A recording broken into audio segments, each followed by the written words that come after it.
Hey guys, so I was asked to make a video on one of my brews, so I've set up my RoboBrew and I'm outside here on my porch because it's a nice day, so I figured I would brew outside. So everything's clean, so we're gonna go ahead and get the RoboBrew going, which is actually a piece of brewing equipment from Australia. I picked up the RoboBrew because it's a really great bargain for brewing, especially considering the fact that realistically I don't get stuff all over my kitchen. Whoops, that's right here. Need to get one or two pieces of equipment.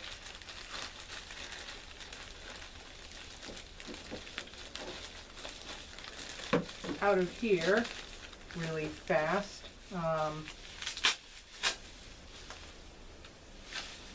That's the bit that I need to start with.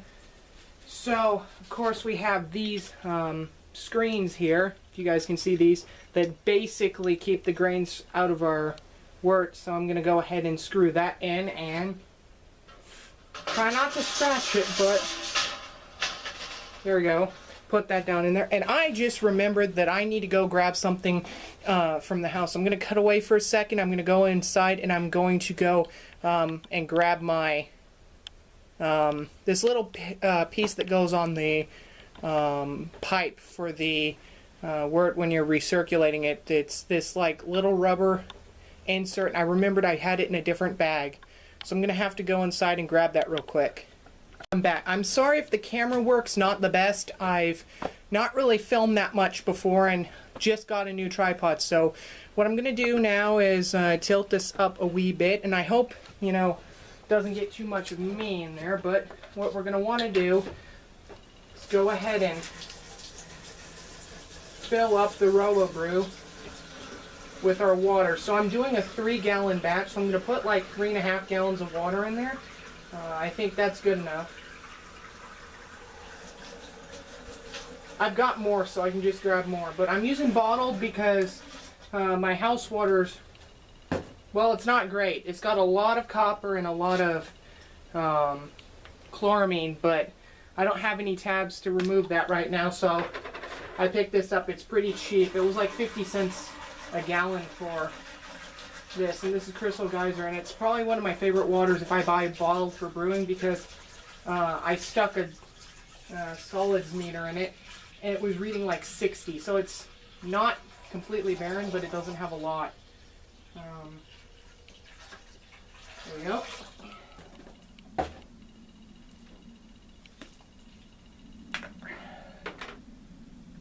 Third jug. Plus it's purified, so there's zero chance of any nasties being in the water. At least it's a lot more purified than if I purified like my well water, which I haven't had tested yet, so I haven't been using that. There we go. So I'm gonna grab my other jug here, so I'm trying not to block the camera. There we go. Hopefully I didn't screw that up. Pour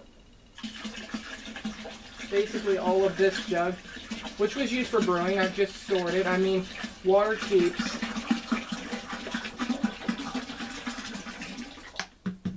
There we go. Let's see real quick. Yeah, that's enough. Okay. So, this piece. This, I'm not sure if I've done it right, so I'm just hoping I have. But if I recall, you just put it on the end of there and then put your screen down over that bit. But first, let me put the little cap on so I don't get grain down the pipe. Let's see here. This is it, right? I think. Well, it's not really it, but it'll work. Okay, so obviously we gotta pour in some grains. So I'm gonna have to measure these in, because I don't have anything better. I'm using this cheap kitchen scale that weighs anything up to 5 pounds. And it does have all the way down to like 1, 2, 3 ounces. So it's a great scale for, you know, what it is. It's a little old, but it works. So I mean, I don't care.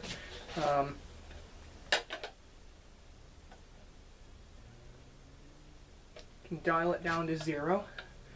Set that here. So I've grabbed this from my brew shop. It's wheat flakes, or flaked wheat. So I think this should work. They didn't have wheat malt, so I mean, I've read online, the stuff in that is basically the same, except for basically the way they're prepared. So because of that, that's why I'm adding Pilsner, because this stuff can't convert itself.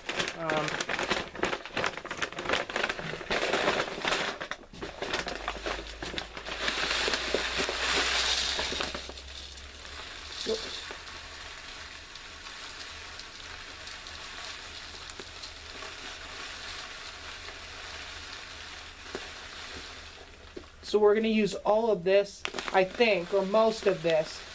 I think I might use a little less, but I'm probably going to use it all. I'm not sure. You know what? Screw it.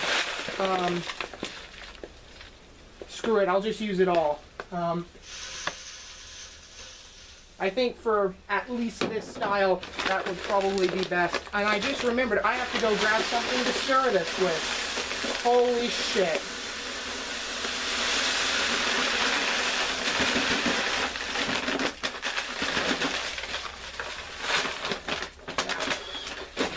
Least prepared person in the world, so I'm gonna go ahead and grab that. I'm sorry for all the cuts, okay guys? I'm figuring this out. It's new to me as well, at least filming aspect is.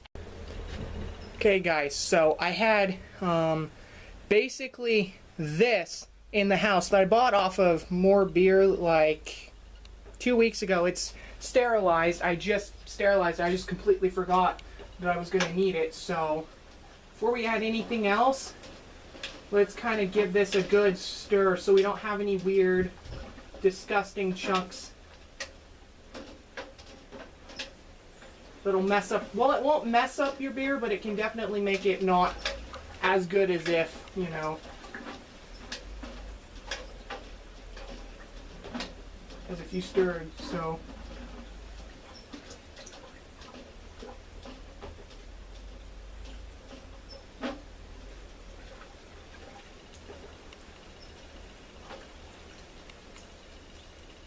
and because of that, I don't need all the Pilsner malt. I definitely only need like a pound or 2. I'm probably going to do 2 pounds for conversion's sake, just to have what I would say to be a safe amount, because we want to get that wheat to convert itself, and it's not going to do it. This is good quality German Pilsner malt, and I grabbed it because, you know, German Pilsner malt is better than anything else in my opinion, and it was fairly cheap. And I mean, this is a German beer, Berliner Weisse or whatever, however you want to say it. I'm not good at pronunciation, so we're gonna want to use this to stick because this is what Germans would use. Let's see, that's 1 pound. Can I?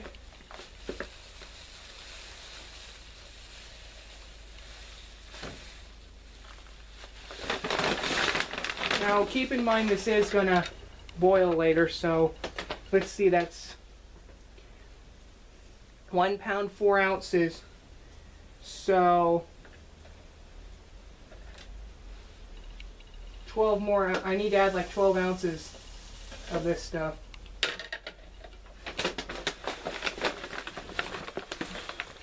Yuck. I hate grain dust.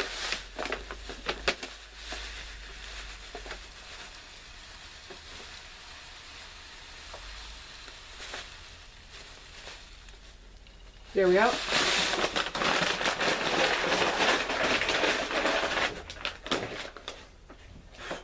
course I got acid malt as well. Sorry about that.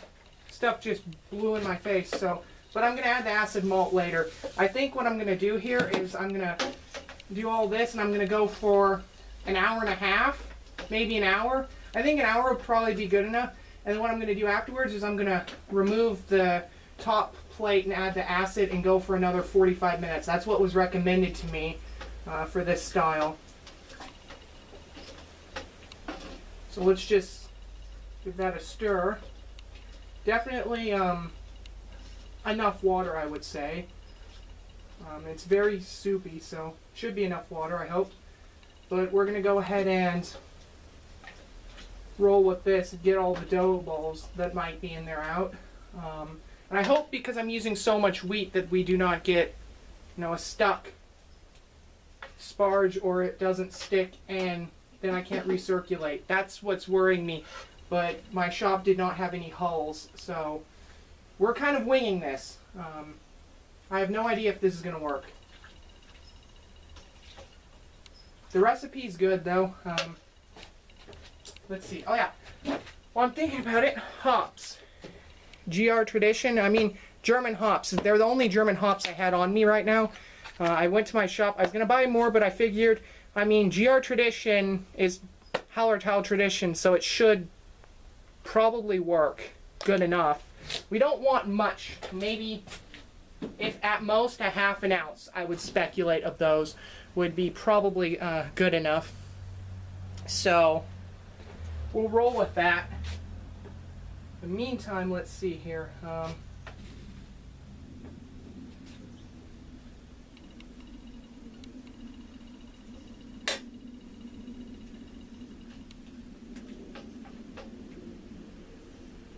Pick you guys up in a minute, well, at least the camera up, and show you guys in here before we proceed with anything else. So bear with me. It's going to get a little bit crazy, but there's a quick release on there. So I can do a quick release with my camcorder. So I'm sorry that the lighting's not as good in here, but as you guys can see, it's very, very white from the wheat. So it's going to be a hazy beer. We're rolling with that, though. I'm using USO5 because, I'll be honest, my shop wanted like $10 for a German yeast that would be, I mean, a little bit better. Whoops. There we go. Sorry, I just have to zoom back out. So, a little more. So like I said, my shop wanted like $10 for a German liquid yeast that would be a lot better, but I was like, screw that. I did not want to spend that because, I mean, this is not a big batch, so I thought it would kind of be too expensive. So I just grabbed USO5 because it says that with this style you want something clean fermenting. A lot of people online stated that they had reasonably good luck.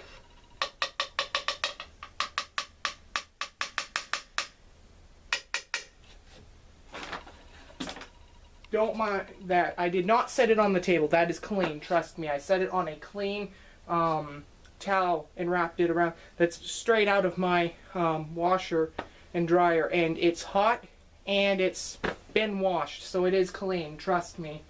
I do it all the time. Never had an infection. So let's see here. Put the, well, take the cap. Damn, come on. There we go. Get that cap off. There we go.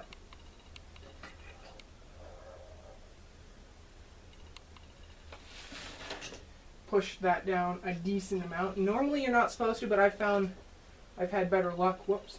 There we go. Put that in. Okay.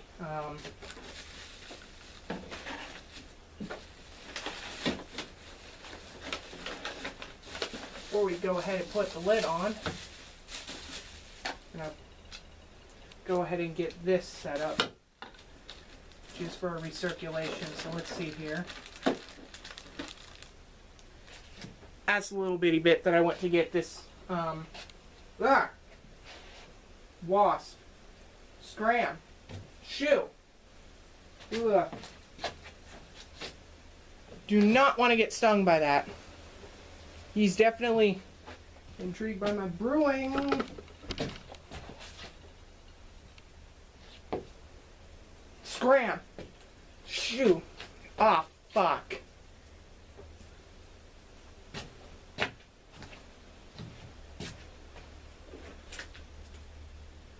Scram. Get. Get.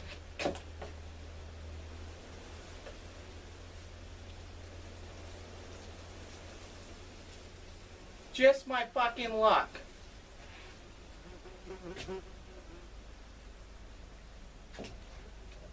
Can't. Can't. Fuck. Fuck, fuck, fuck. Pissed off wasp. Hornet or some shit.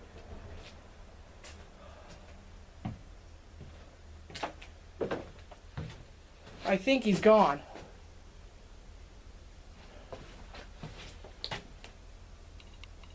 Yep. I know I overreacted to that, but trust me, you do not want to get stung by a wasp while brewing. It is painful. So, put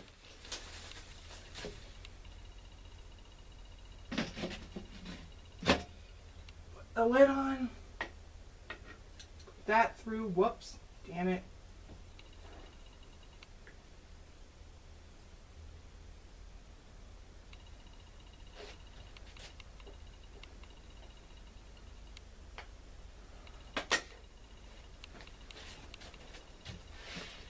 Stuck in there. I got this. I know I'm using a Cooper's hydrometer for this, but I mean, I have a better one. I'm just using it because I had it lying around, so I'm going to use it. So let's see here. No, I seem super unprepared. I'm not. I just slowly getting the hang of this. Hate how this stupid screw here pushes against the side of this. So I want to get this on here nice and tight. Otherwise, you're going to get a face full of, or a geyser of bad stuff. There we go. There we go. Set that to open. I'm not going to use the clamps because, I mean, very little chance that that's going to come off. So we're going to turn it on. Fahrenheit, obviously, because I'm an American, so I'm going to crank that. I would say I'm just going to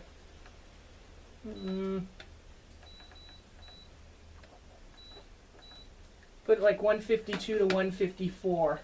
We're going to just do a single step mash as compared to like a, whoops, damn, sorry about that. Bumped my tripod. I hope I didn't break it. So as compared to a multiple step mash, I'm just going to do a single step mash.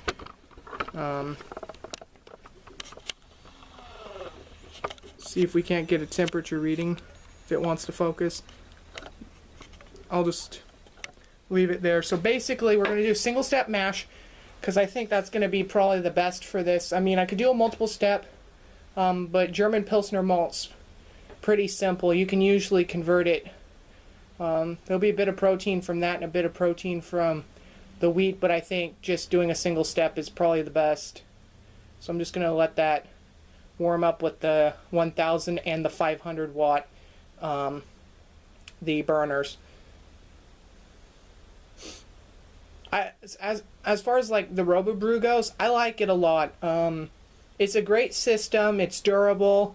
It's well built. I don't think I'll have any issues with it as far as the quality goes. It saves me a lot of space because then I don't have to buy a bunch of different brewing equipment, which gets expensive, believe me. It gets expensive. And then I've got stuff that I have taken up half my closet or half my house, and with this I could just call it a day. That's basically it. I've also got solids meter. I don't know if you guys can see this. It's probably too close. pH meter. So I'll check it at some point.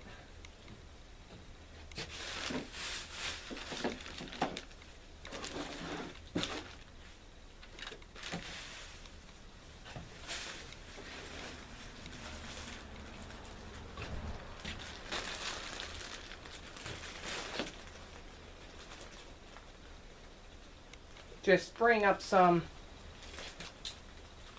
acid malt. There we go. Because we're going to use like 1.5 pounds.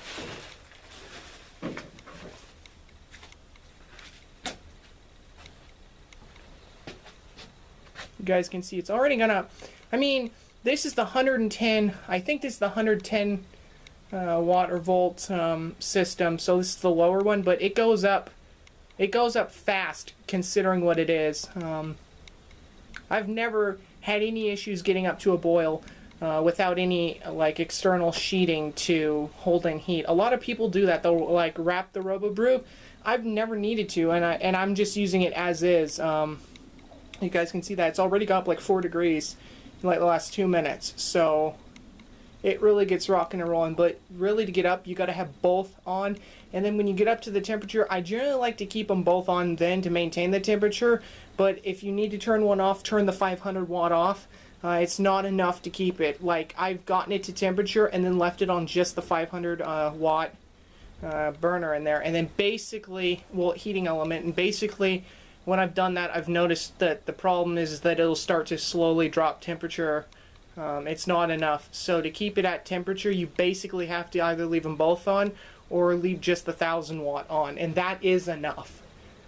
But I just keep both on. I mean, it's not going to affect the life of the system that much because they turn themselves off when they hit the temperature, and then they'll sit until they're needed again. And that's a great feature that I really like about the RoboBrew. Because then, you know, they're not burning themselves out.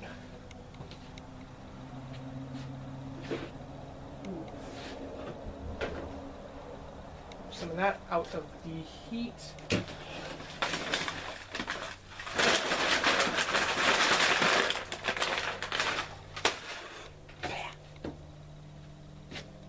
Grain dust.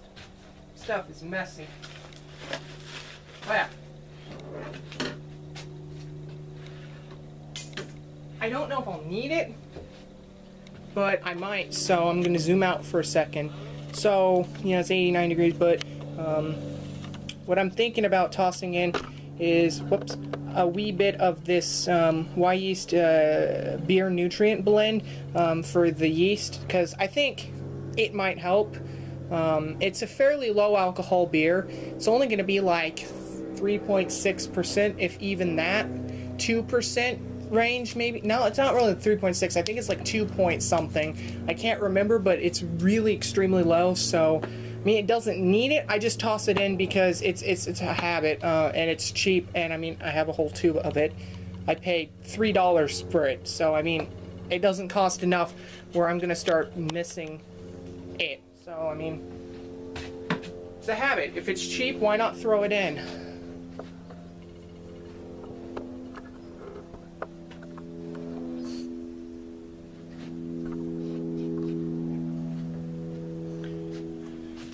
But so far, I mean, my new tripod seems to be working great, and that's fantastic news.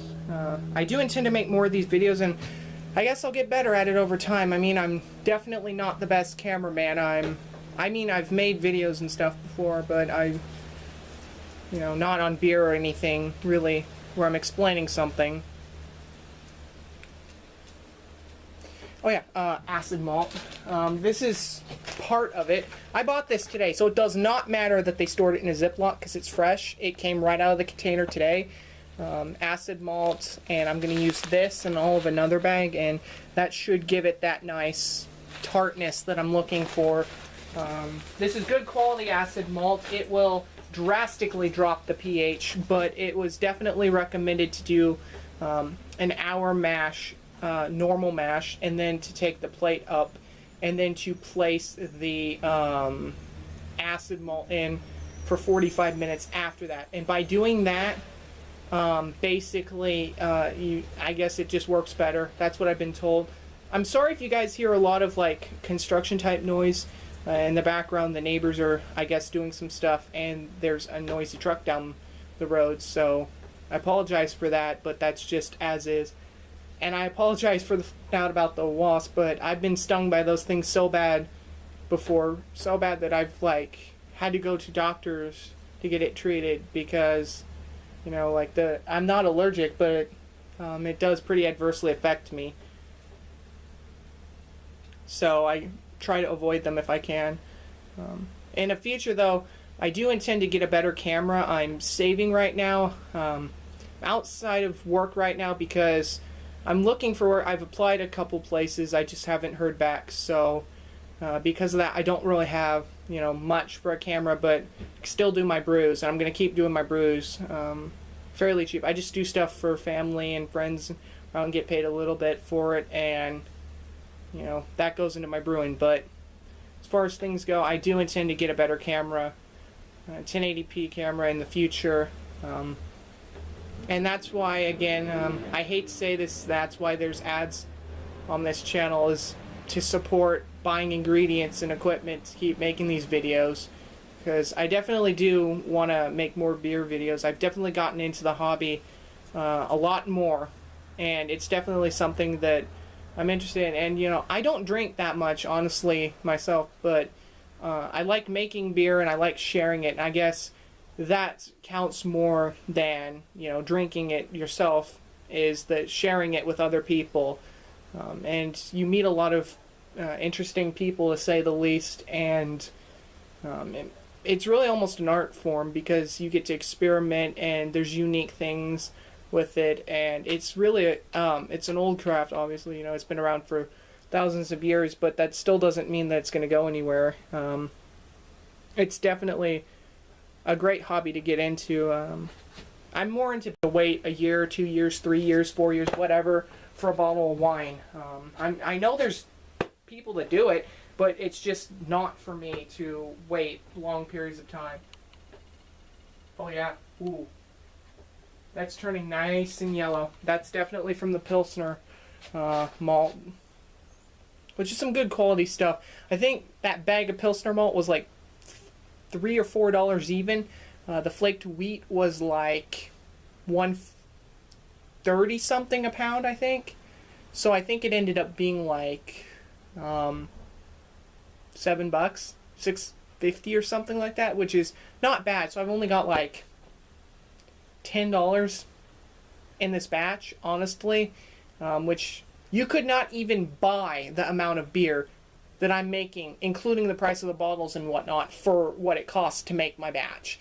Especially in countries like Canada, you most definitely couldn't come anywhere close to getting this amount of beer for that price. So, you know, on another note, our temperature's sitting at 107, so it's slowly climbing towards 152, which is right in that range. I didn't want to do like the 140, because I mean, I may put it down there. I'm debating it, because my thing about putting it in like the 140 range that I was thinking against is, I know you can make the style dry, but I don't want to make it too dry, which is what happened in the case of, I believe, Dinos, or Dino, or whatever.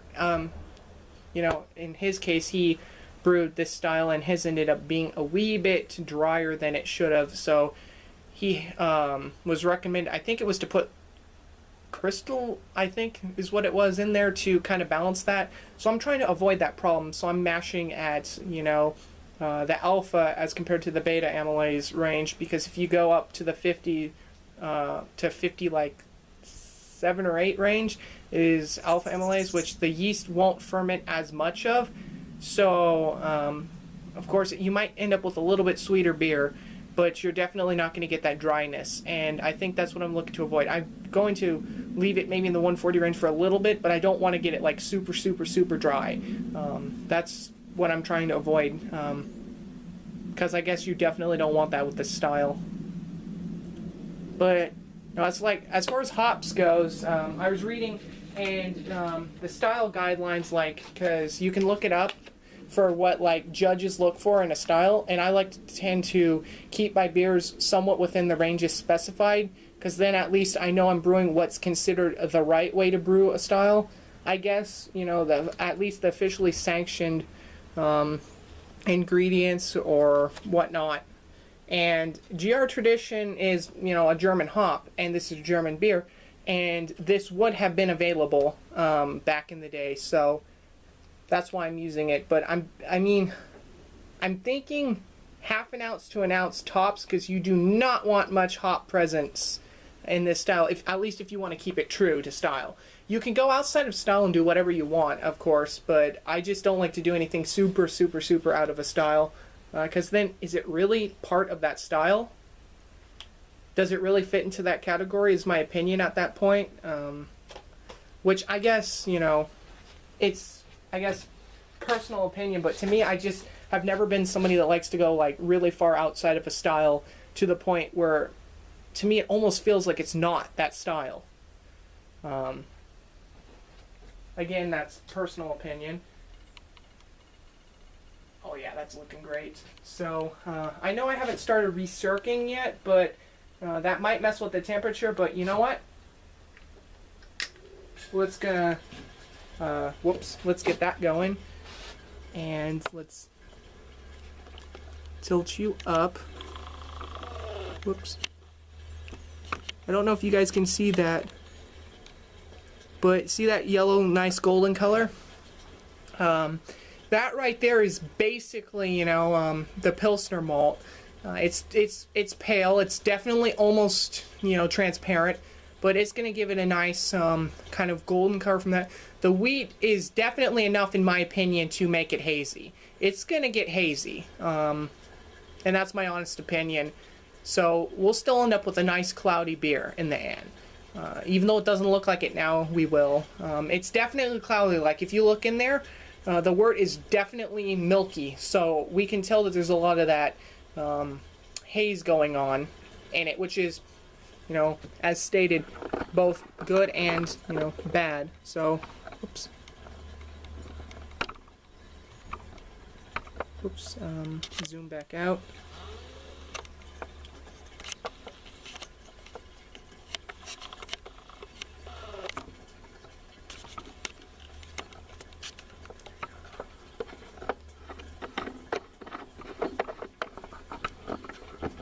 There you go. I'll just leave it on temperature for now. So you guys can see it's at 116 degrees. Which is, I mean, making progress. It's not hot, but it's definitely, you know, slowly getting there. Like I said, though, with this equipment, it's always taken a reasonable amount of time, but... Ooh, yeah. Ooh, yeah. You could smell the Pilsner malt. Flaked wheat does not really have a smell, in my opinion. I've never noticed flaked wheat to really have a smell to it. Like, I mean, it smells, you know, like oatmeal, basically. Like, you know, the grains you make oatmeal out of, which is oats, which is very similar, and that's basically the smell of that when you haven't made it. Like, you know, like if you open up a container of oatmeal, but you haven't, like, made the oatmeal yet, that's the smell you get, in my opinion. Like, it's nothing special, but acid malt, you can smell like this pungent kind of tartness to it, which is because acid malt is made naturally. You know, there's bacteria, like, I think it's lactic acid bacteria, and it basically, you know, creates it on the grains, and then when you put it in, that acid gets washed off into your beer, and both lowers the pH, and, you know, and gives that tart, sour taste. And because of that, you know, it fits the German purity law. That's basically the only way that the Germans, if you're in Germany following the purity law, that you can make sour beers outside of, like, yeast, you know, because that's still viable. I'm just not brave enough to use the yeasts that form, you know, sour beers. I'm not that brave.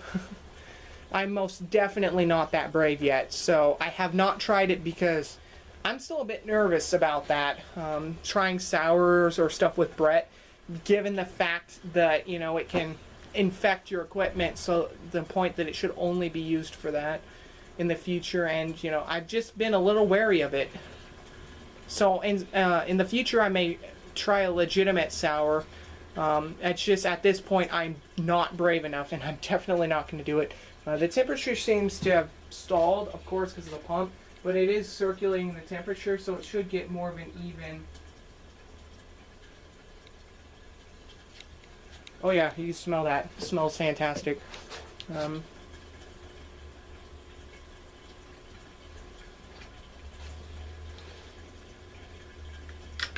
Turn that off and see if it starts going up. I'm just doing an experiment here. If it starts going up, then that's what's keeping it. So we'll know here in a minute. From here on out is when it starts to Yeah, it smells good. You can definitely smell it. I've always liked the smell of grains when you start doing your mash. Still hasn't gone up. That's surprising, but I hope 1.5 pounds of acid malt's enough. I would assume it is, because I know above like 4%, 6% of your brew, this stuff starts to impart a taste. Now, again, you know, as is stated, it's considered by some people to be cheating, but I don't consider it to be cheating, to be honest. It still gets the same result. So, I mean, it works. Sure, it might not be as pungent or as, I don't know how to describe it. You know, it's more pungent of a sour if you use yeast to do it. It's less pungent if you use the grain to do it. And it's noticeable, but like I said, I don't think it's really a cheat, in my opinion. It's just down, you know, now just to sharing my opinions and waiting. That's half of brewing, is enjoying the wait.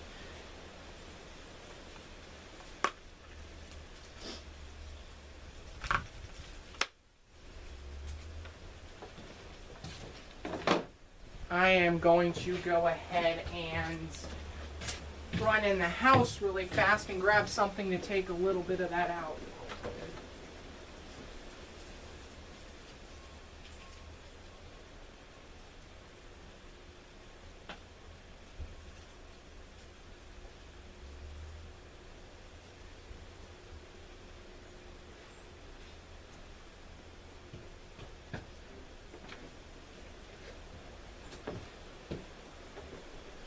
Okay, so I've got a cup. You know, at that temperature, I mean, my tea water's hotter, so it won't mess up the cup. So, gonna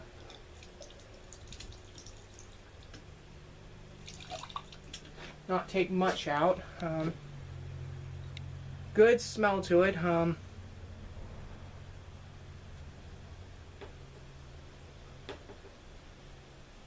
It's warm, but it's not hot. So, but it is sticky. It is sticky, so it's definitely starting some form of conversion at this temperature, surprisingly. Oops. Sorry about that. I guess had to hit my camera to see. I guess on my hand the screen was starting to dim. Hopefully we make it through this. If not, I'm gonna have to run inside real fast and charge this thing.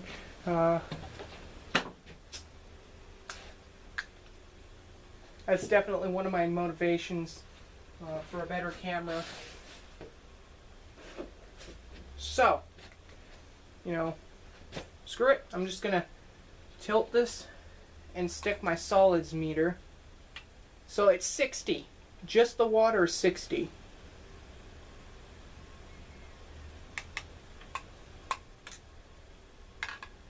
$588 total dissolved solids. So yeah, the grain is most definitely adding, you know, minerals, whatever. It's definitely converting. That's always been one of my ways, is like, other than the fact that, you know, it's sticky, is you can take a solids meter, stick it in there, and if the number's higher than what you started with, at least a significant amount higher, chances are it's converting. So I'm going to turn that off. We're going to check an early pH. You know, obviously, it should be not that low right now, but it'll get a lot lower later.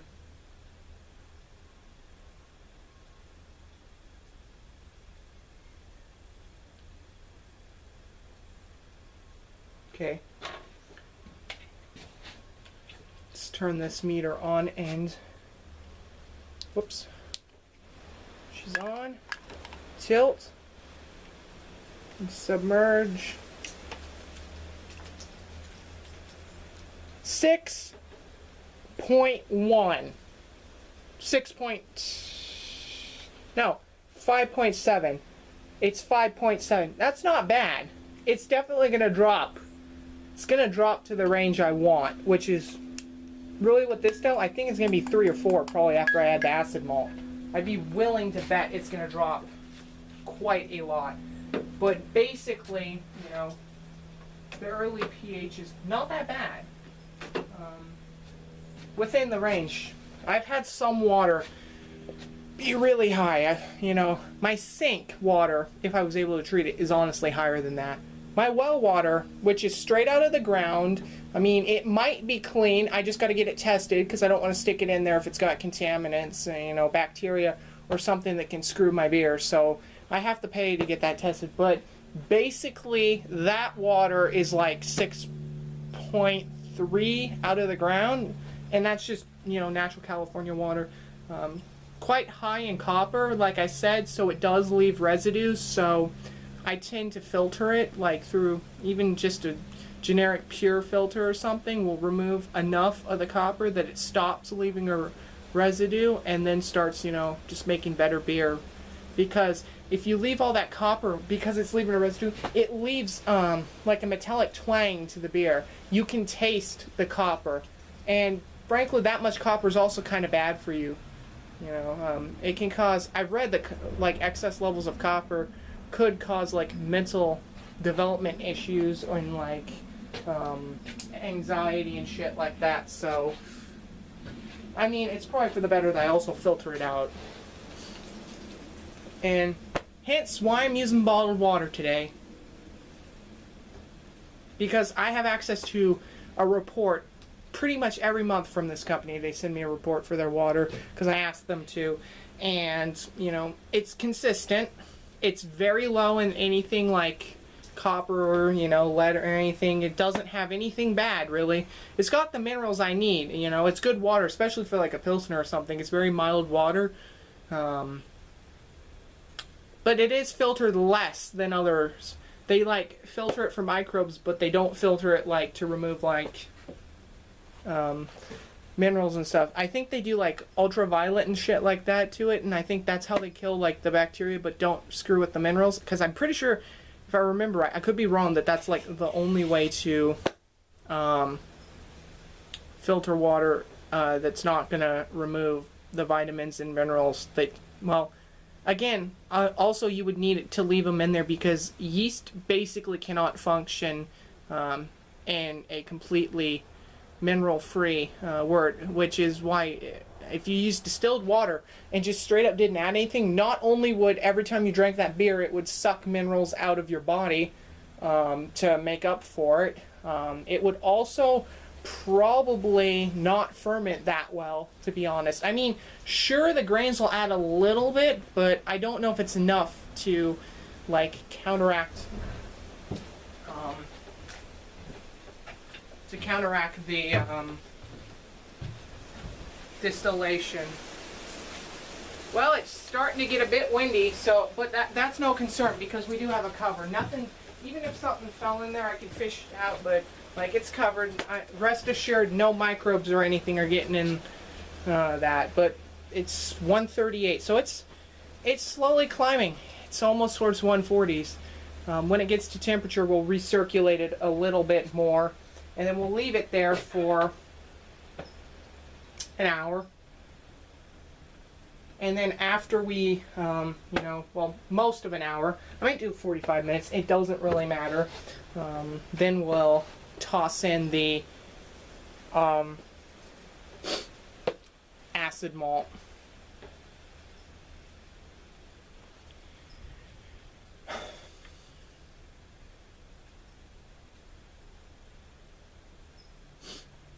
And I was going to mention this, if you guys want a Robo Brew, I definitely recommend going to Williams Brewing and buying it from them, at least if you're in the US.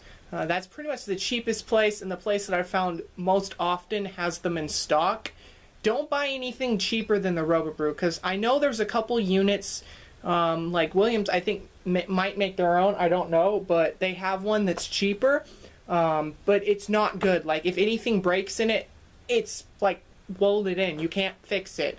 With the Robo Brew, they can fix it. So, I mean, in the end, it's just higher quality, and there is a point where, in my opinion, you get so cheap as to actually impact the quality of the product. So you really, in my opinion, should avoid those units. And I bought this as compared to a grandfather because I'm not paying like $800 more for a unit that basically has Bluetooth, and that's it.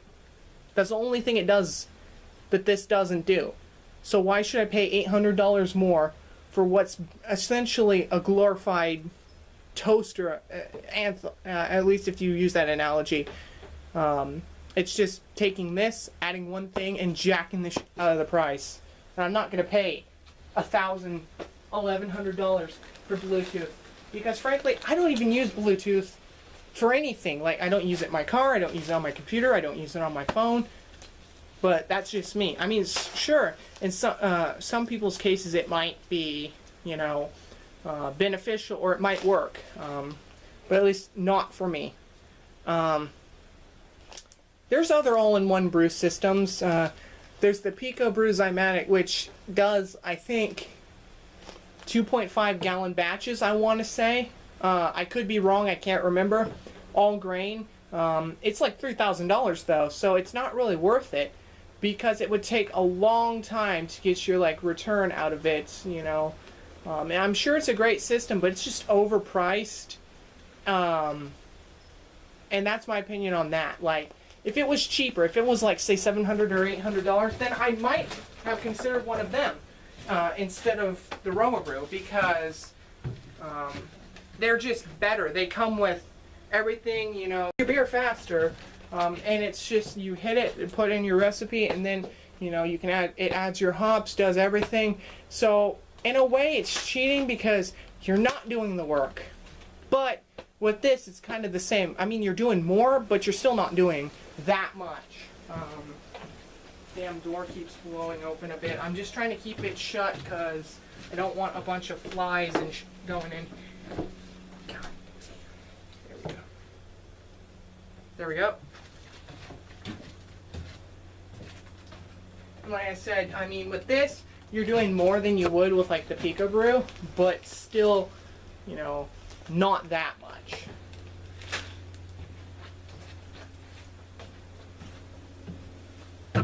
Grab me something to drink. Heart.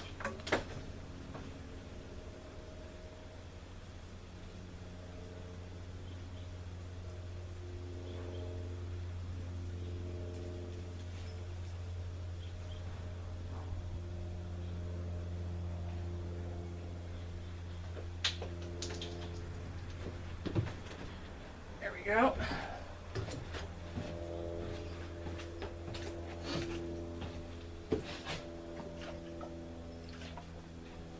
Better. Much better. Whew. I'll tell you one thing. A lot of talking definitely wearing my throat out.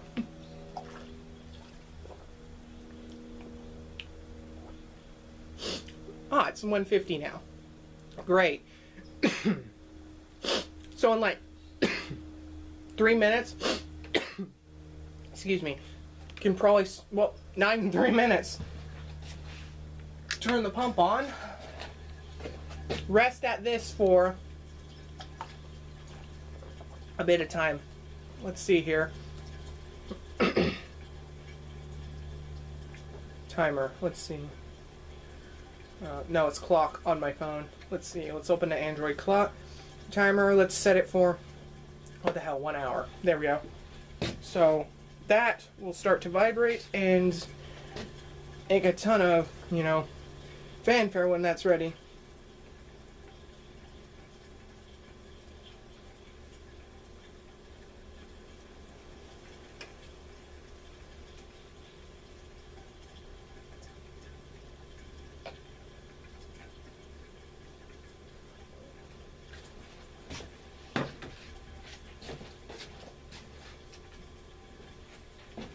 Damn it. Stupid.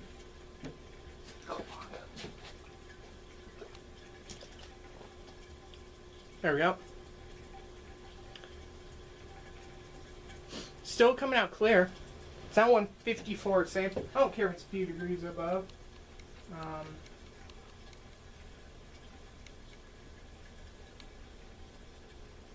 Yeah, it smells and looks great. Hazy. nice looking. At this temperature, you know, with the recirculation and whatnot, it should convert well, I would say, with 2 pounds of Pilsner. I mean, Pilsner isn't the greatest at converting, but I think it should definitely have enough power to convert the wheat, which, like I said, is not convertible unless you add something like churro or something that has enzymes.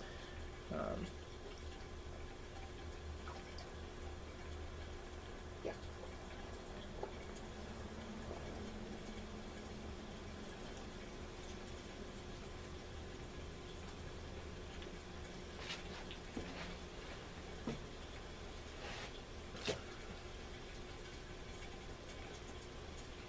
But basically, you know, recirculation is going to help to evenly spread out the wort and let it refilter down through the grain so it washes as much starches and whatnot out to convert as possible, because we want as much as we can get.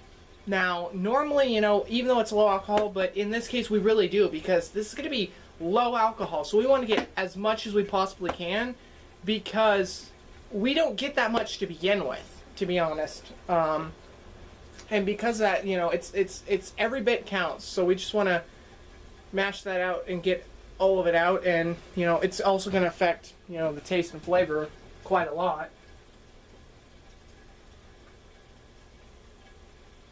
Alright, just got up where it's starting to filter back down through the pipe in the middle.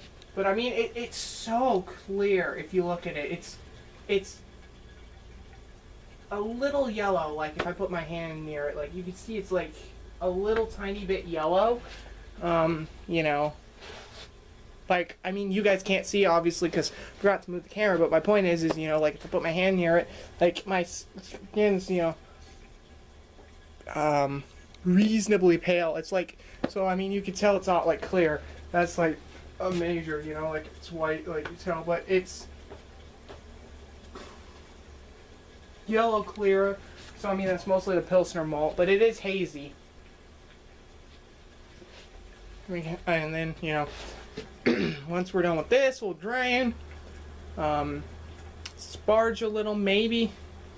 I've got some water heating in the kettle in my house, some bottled water. I'm just gonna potentially pour a little bit of that down. With this system, it usually washes out as is, you know, and I've actually had a couple beers where if I've sparged, they end up being watery because that overdoes it, if that makes sense. It adds more water than ideally it should have had. And I'll be honest, frankly, you know, while we're just waiting around, that I'm surprised my camera thus far has filmed as much as it has, you know. My old camera, obviously. I've had that camera for a while, and what happened is, you know, I've been meaning to film videos for a while, and I just haven't had a tripod, so I just said screw it and went by Walmart and bought, you know, a tripod, all metal. So I mean, it's good enough, and you know, that's all that matters to me, is that I can film. I just really needed a tripod.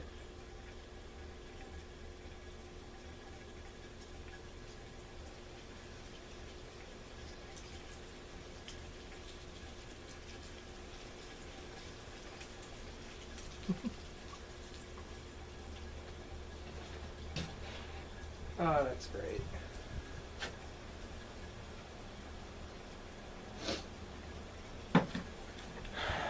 Buddy of mine just being a pain in the ass.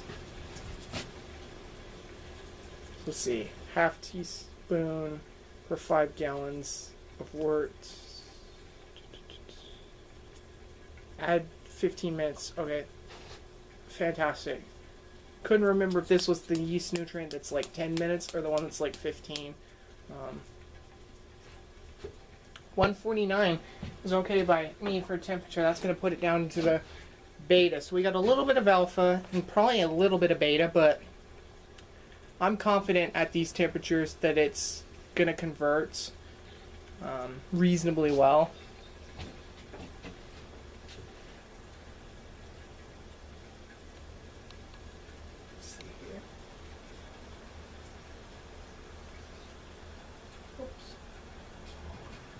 During the boil, naturally,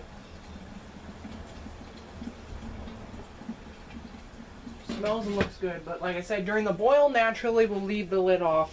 Nothing will blow in, but we'll leave the lid off, and that'll allow whatever's in the Pilsner malt to boil out.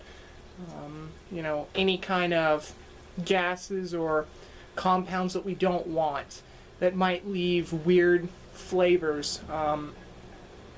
Pilsner malt that I bought, at least from my homebrew store, the German kind, is generally pretty clean, so you generally don't see that much like impurities that would have to boil out. The wheat, I'm not sure, maybe, but I'm definitely gonna have to say that, you know, because this is so low, I'm not gonna have to worry about it. But if this was like a full batch, I'd have to worry about the protein, because both of these combined is gonna be a mother of protein. I'm just gonna leave it at that. There's going to be a lot of protein, and it's probably gonna, you know, create a big pillowy kind of protein like break or whatnot. It's gonna be kind of bad, I think. I wouldn't bet on it yet because I'm not sure, but I'm thinking it probably, like, at least I would be willing to bet that there's a pretty good chance that it's gonna, you know, produce a lot. So again, you know, I'm sorry for so long and a lot of rambling, but you know, I just prefer to make long videos. I don't like cutting around and just, you know, showing what's done. I like talking about and showing, you know, it's my style to talk about and show how I achieved or am actually doing everything, as compared to just showing you the good stuff. Because then in my opinion, I just kind of feel like it's cheating in a way. Because you know, that's the whole point of this, was to see how my brew went. I can tell you, in my opinion, thus far, it's, I would say, doing probably pretty good, honestly. At least it's going better than I thought.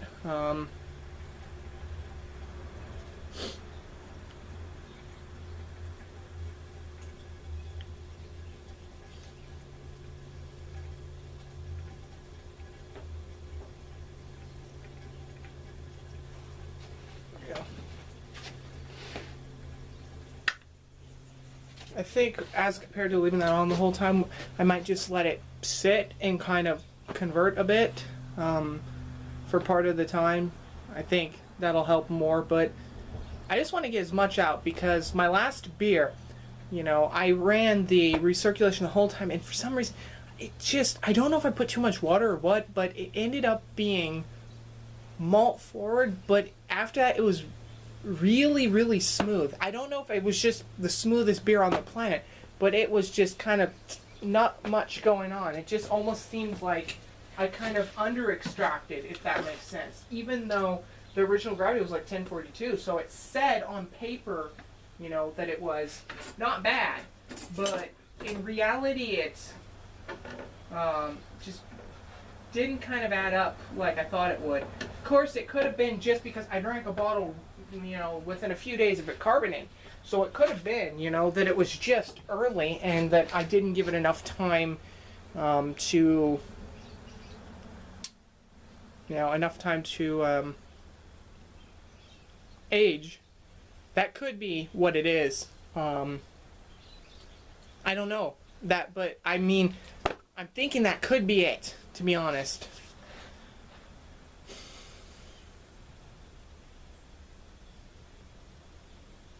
But that's basically the worst off I've had, you know, any of my beers be. I've still got some bottles of a beer that I made, oh God, 4 months ago.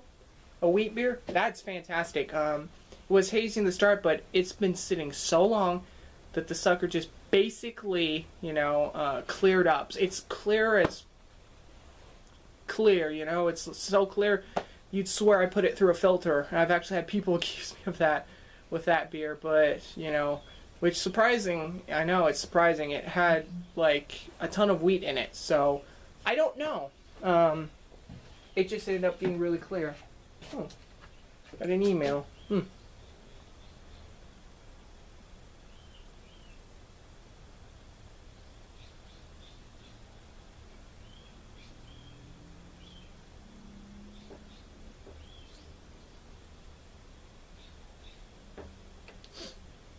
Just the guy at Imperial Organics Yeast.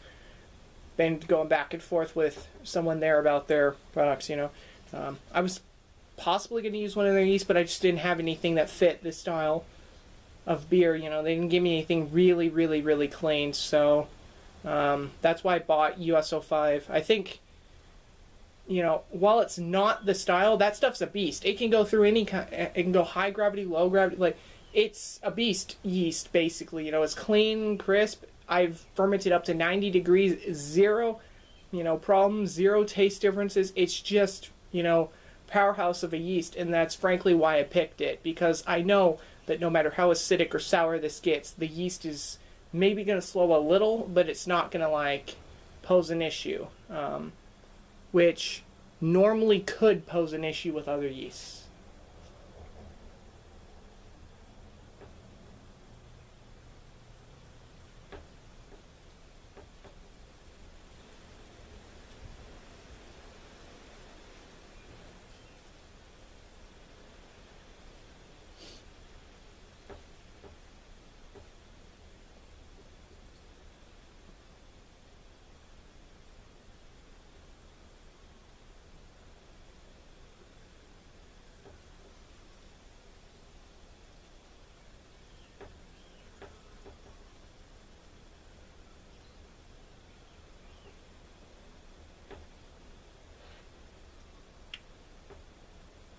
See, 44 minutes.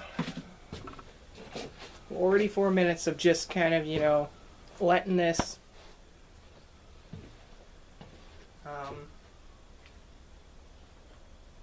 weird, like the plastic like coating on when the lid latches, like melted, not melt, well, it's split.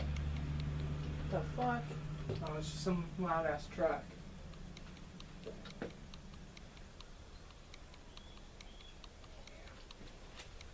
Yeah. There's a lot of foam on that.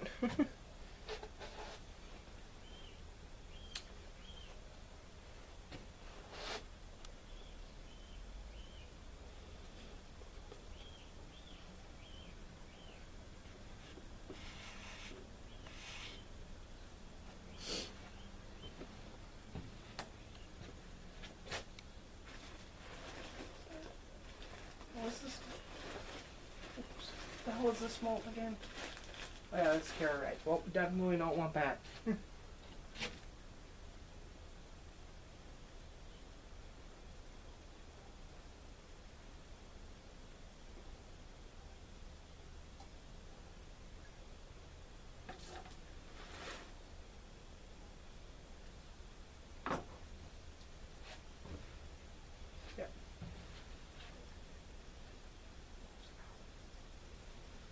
Nice and sticky. Just how we want it. Again, you know, that's why I do this outside, to be honest. Like, because I've gotten on the tile floor in the house, and this sticky wort, you're not getting it off. It will, like, eat through, like, the coating on the tile. Like, I'm not joking. Something in it will, like, dissolve the coating and fuck your floor really bad. So you most definitely do not want to spill this stuff, to be honest, and you definitely don't want to be doing it indoors, you know, if you have something that's, you know, slightly at risk of that. I guess, you know, now since it's just kind of a waiting game, I'm just going to go ahead and, you know, wait on my end for the mash to complete, and then I'll be back. Because, I mean, honestly, I'm running out of things to think about and talk about, so I'm, you know, just going to give it time, and we'll be back when it's time to go ahead and add and do the second kind of mashing with the acid malt. Anyways, hope you guys are enjoying thus far, you know, and I know it's going to be like a 3-hour video, and I'm sorry, I'm going to tone it down in the future, and, you know, especially once I've figure out a style more for the videos and hear your feedback, and definitely wants to get a better camera. So yeah, anyways, I'll see you guys, you know, later, I guess, or talk to you guys later when the mash is more done. In the meantime, you know, I'm just gonna go charge my camera up so that when I come back, obviously it's charged, because we're about to run out of battery as well. Alright guys, so we're back and it's time to go ahead and remove the recirculation arm and the lid and pull the plate and put the acid malt in, then put it all back and recirculate and mash it for an additional 35 to 40 minutes. And you know, hopefully I've charged my camera enough. It's got 3 bars, so I think it'll probably, you know, make it through. I'm not going to, you know, make any bets. So, you know, let's get this going. So basically all I've got to do is, I'm wearing gloves. These are 100% sterile. I just decided to wear them so I don't burn the crap out of my hands, you know. And I'm going to probably get a towel ready because when I yank this, sometimes it dribbles up and out and dribbles down the side of my, you know, equipment. And you do not want that. Trust me, you do not want that. It's a sticky mess. Sometimes it also squirts. You know, it shouldn't be too hot because we haven't used it in a bit. So I just want to, oops, lift.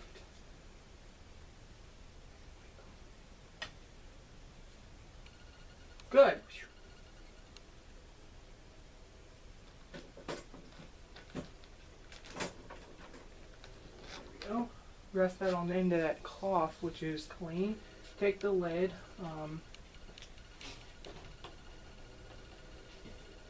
Put it up with the inside up. It's fine. It's gonna boil. Let's see here. Grab.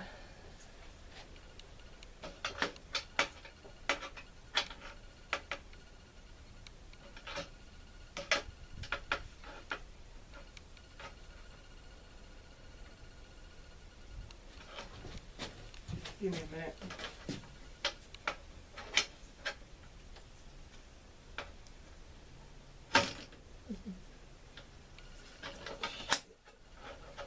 Crap. Scratched it a little. Oh well.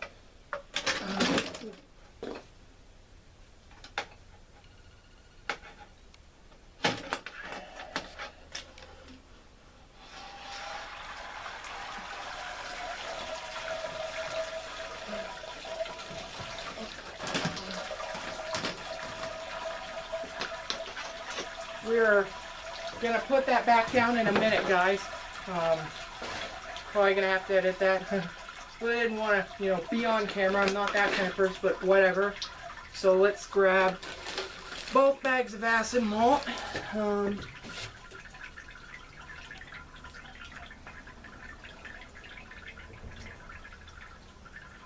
Go.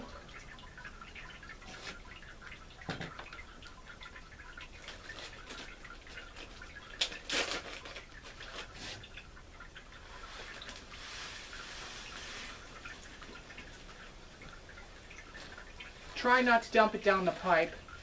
Should put the cap on, but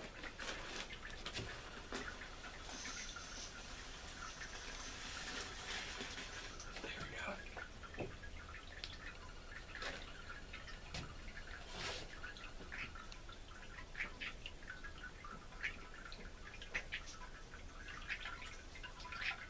And there's no dough balls.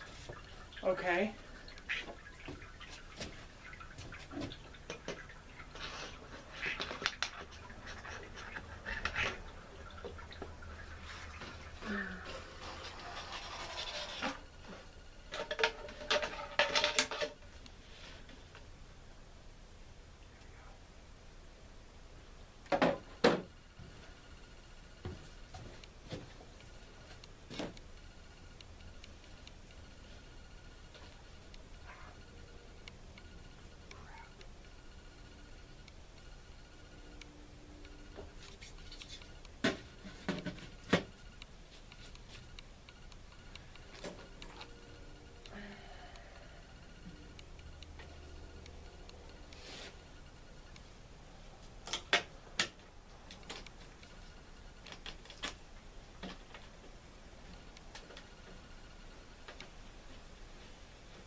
will start to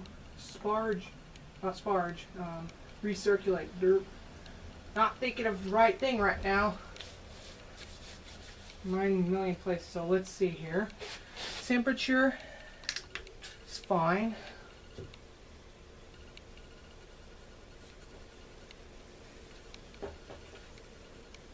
Recirculating this will get all the grains on top wet. Hot liquid.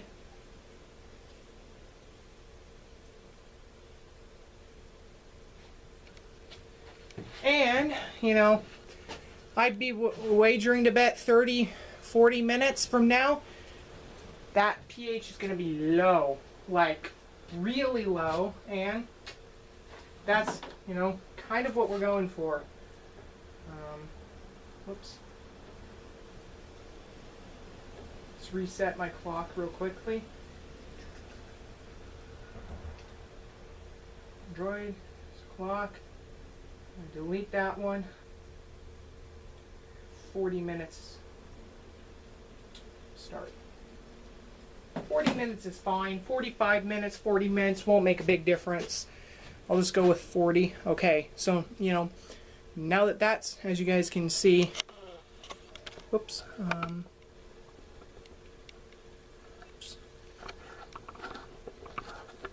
whoops, guys, just trying to straighten that out. Recirculating just fine, as you guys can see.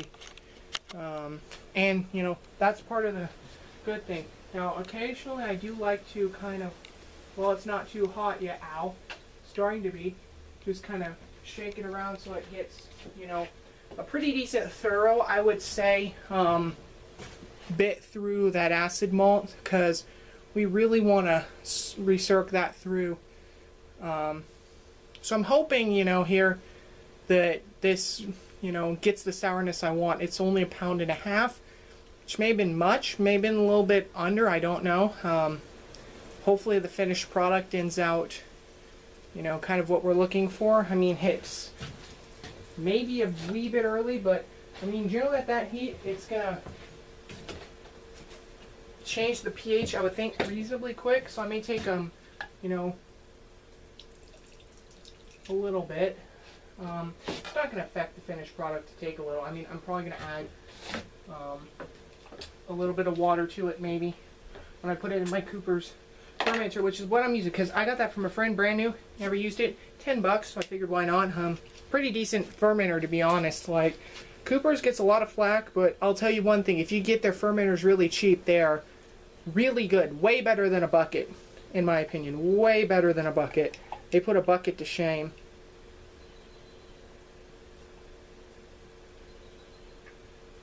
So my pH meter, you know, the acid malt hasn't soaked through yet, is reading 4.6. Like, just putting that in there for 3 minutes, 4 minutes, is already starting to really lower the pH. That, or, you know, the pH has been lowered from the mash. I don't honestly know. But, you know, it's lowering it, so I guess that's all that counts. You know, that's definitely what I was looking for. So we're definitely going to just kind of let that flow through and just kind of get the top grains nice and soaked. Fucking frog, I guess, in the corner of my deck.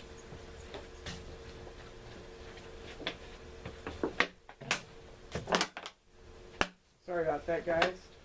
Just trying to hopefully scare it so it'll stop making noise.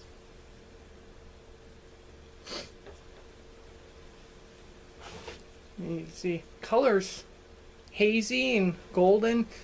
You know, I'm wagering to bet pretty good extraction. Like, you know, I can tell you by putting my finger in it and rubbing like my gloves together if it's sticky.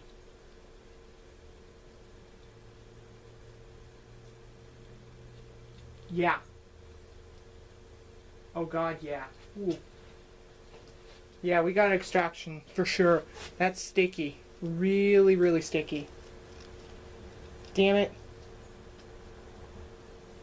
It's like a wasp or a hornet around the deck again. Holy shit. There's a lizard looking at it. Piss off, you stupid hornets. Piss off. It's not for you.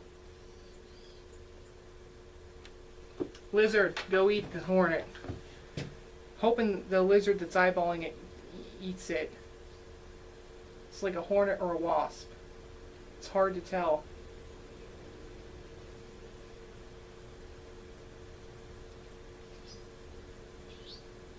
Maybe a bee. Keeps landing on plants.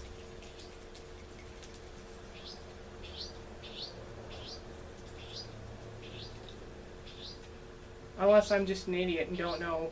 Do wasps and hornets, like, do they eat plant stuff or like make honey like bees do? I don't know. I'd honestly have to look that up. I couldn't tell you off the top of my head. It's clear. A lot clearer, to be honest, than what I thought it would be with as much wheat as it has. It's a little hazy, but like, sorry that I'm going to step in front of the camera again. It's a little hazy, but it's like yellow, but it's mostly clear, you know. So I'm surprised with that. Oh yeah, like, here are my gloves sticking together. That stuff is sticky. Definitely got a conversion, that's for sure.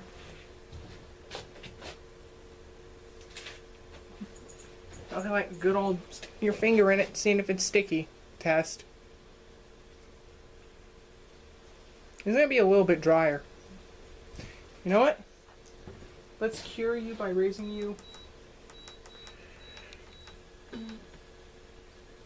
Nah, about 156. That'll lower the risk, but you know, about 20-30 minutes. Could take another little tiny sample and see if the pH is dropped, but it should definitely drop quite a bit once, you know, all the acid malt's been, you know, mashed, because lactic acid, which, I mean, it's not a lot, but it should probably drop it into the range we're looking for. Then we'll go ahead and, well, I'll go ahead and grab a screwdriver, hook up my chiller, and hope it touches at least some of the wort in there. If not, I can add a little water, I don't know, and chill it. You know, hook it up to my hose, chill it, and then put it in my Cooper's fermenter and pitch, well, sanitize the Cooper's fermenter, then pitch the yeast.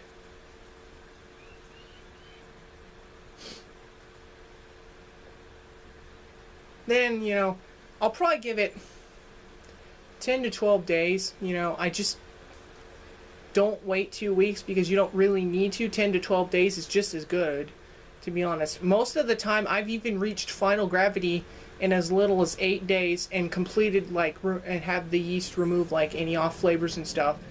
You know, so, like, it's because my house is consistently on the warmer side, so the yeast is, like, done and cleans up fast.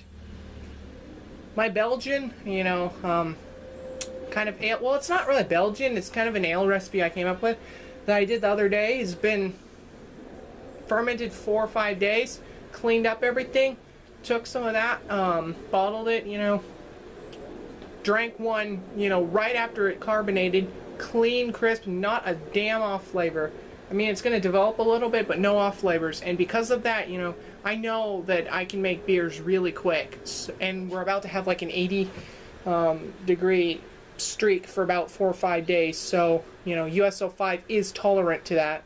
It can go up to 90, like I've said. Even though it doesn't say it on the package, trust me, I fermented at 90 a lot and ended up with, you know, some of the cleanest beer on the planet. Doesn't even produce any flavors from the heat.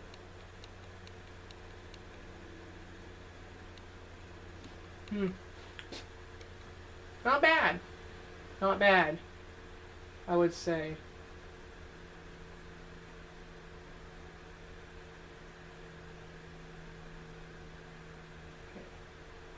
Okay.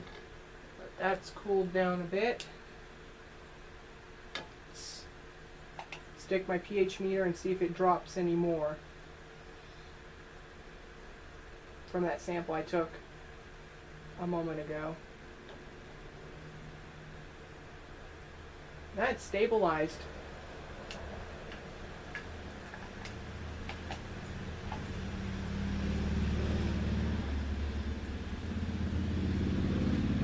That's stabilized at 5.4. Like, if this was a normal beer, perfect. But it's not a normal beer. It needs to be lower.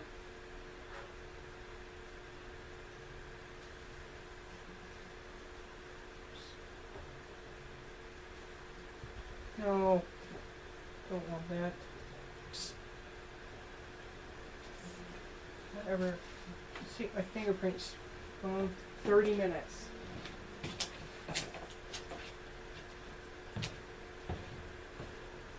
Right, guys, so be back in a second.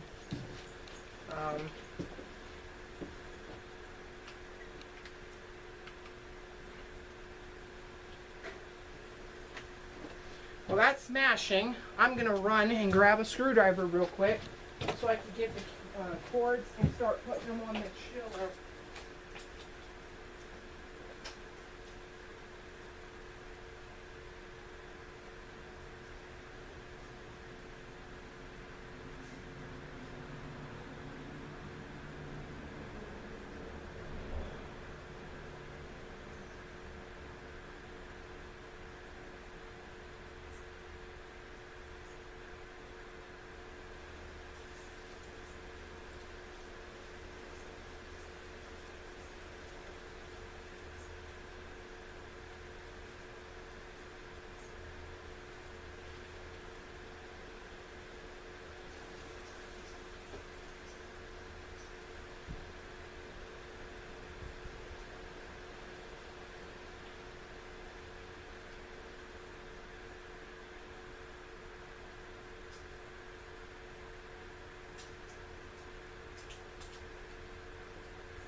Right, guys, so grab some screwdrivers, and because I'm breaking a cardinal rule with this by not doing this, having a homebrew while making a homebrew, my wheat beer, so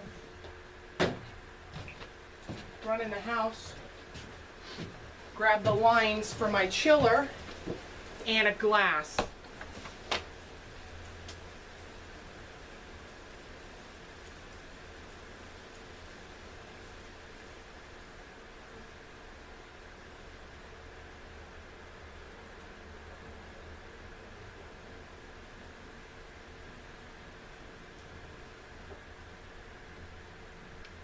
Now guys, what I was going to mention is you do not need to sanitize these lines if hose water goes through them for your cooler. It does not matter if they are sanitized. Weird.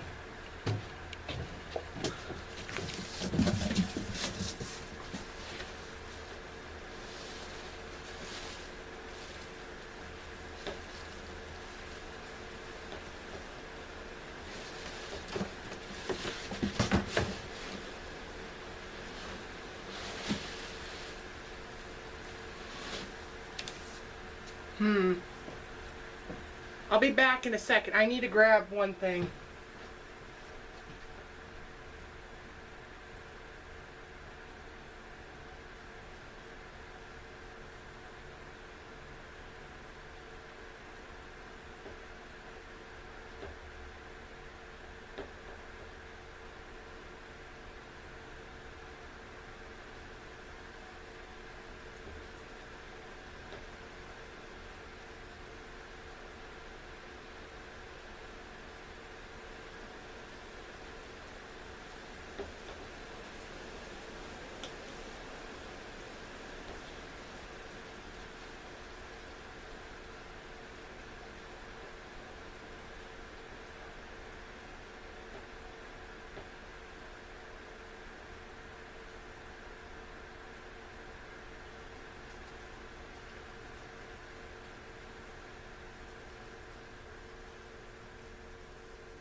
Okay, guys. There we go. Pick that up. We need that. Oops. Unfortunately, only beer glass I have.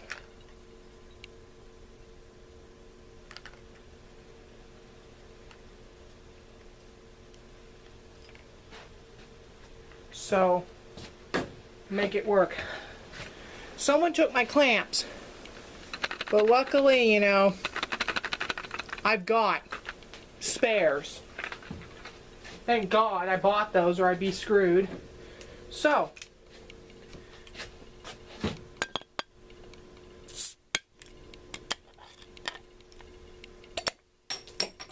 whoops. Heard that hiss. May have shook up a little tiny bit of sediment.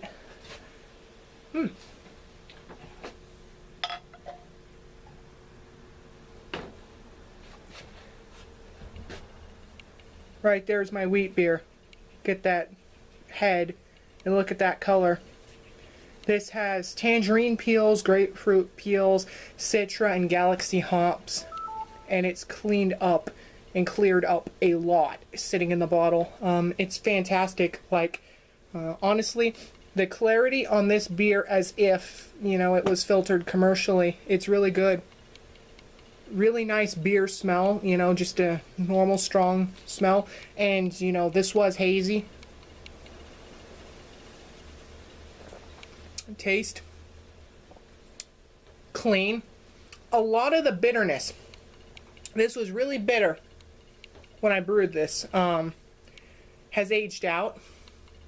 Something I would have to comment on it as well, you know, is that I used White Lab's American Ale blend, which is 3 strains. I think it's California 5. I think it's the equivalent of the Chico strain, and San Francisco Lager are in there, or California Lager are inside it. So it's a lager yeast and 2 ale yeasts, and one can be dominant. I don't detect that. It's really, really clean and crisp.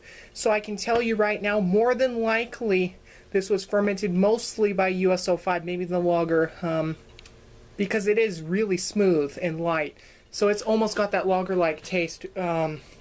But believe it or not, this one was partial grain. This one was brewed with a Breeze Bavarian wheat extract, and I added some 2-row, I believe, 2-row, with some wheat, and, you know, mashed that and then added it so it would convert. And this is what I ended up with, a smashing clean, you know, beer. And this is one of the beers that I would most definitely, you know, like, say would be like commercial grade as far as like clarity and carbonation. It's fantastic. You know, I'm not. It's if I remember right, this is like 4.7, 4.8% alcohol, so it's up there, but it's still within the style. I'm not going to drink a lot of it because, you know, I haven't eaten anything, so I don't want to get blitzed making beer. That would be really bad. But, you know, I have so much of this beer, I don't know what to do with it. So, like, I might, even if to some people, you know, send out a few bottles to sample, because I just have so much of this stuff. You know, it's going to take me a while to get through it. But, I mean, look at that frickin' clarity. Look at that damn clarity. I hope you guys can, you know, get that real well. It's so clear. Like, it's ungodly clear for, like, what it is. Like, you could read a book through this beer. There is not a speck in it.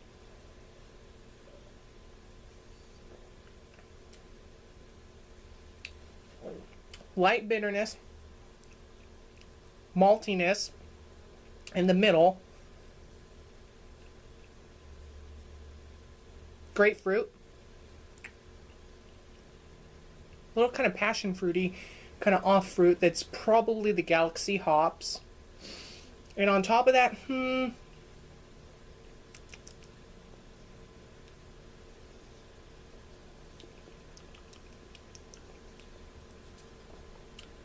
mild alcohol taste. Not heavy. Not heavy. very faint alcohol taste. I mean, obviously, you know, it's a beer, so you should, but it's very faint. Like, you just don't get that smack, which is good. It's well disguised.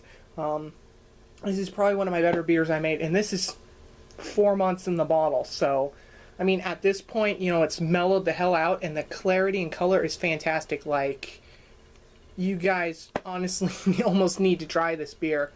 I mean, like, I definitely send you a bottle, provided, you know, I could, which, well, I mean, I can, it's just, I don't have anybody, but hopefully, you know, we can start sharing some bottles eventually. This is a fantastic beer, like, you know, I mean, as far as clarity goes, like, can't win any more medals. Like, this right here would win a medal for that clarity. I swear, like, if any of my beers that I've brewed so far would get any kind of awards for clarity, it would be this one.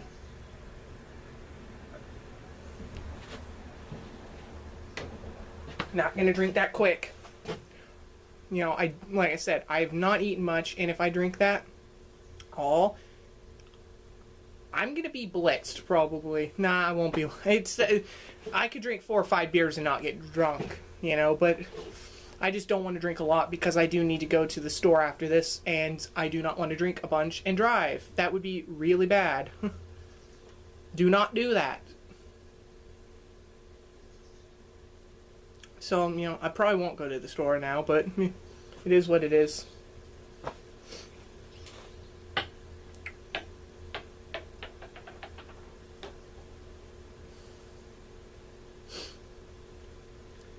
I mean, it's good beer as far as, you know, what it is. I wish I could show you guys, but the bottle's dark.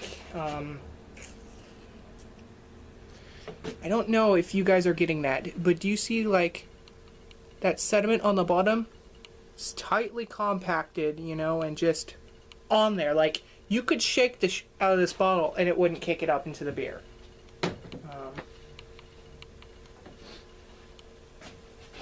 It's a great beer.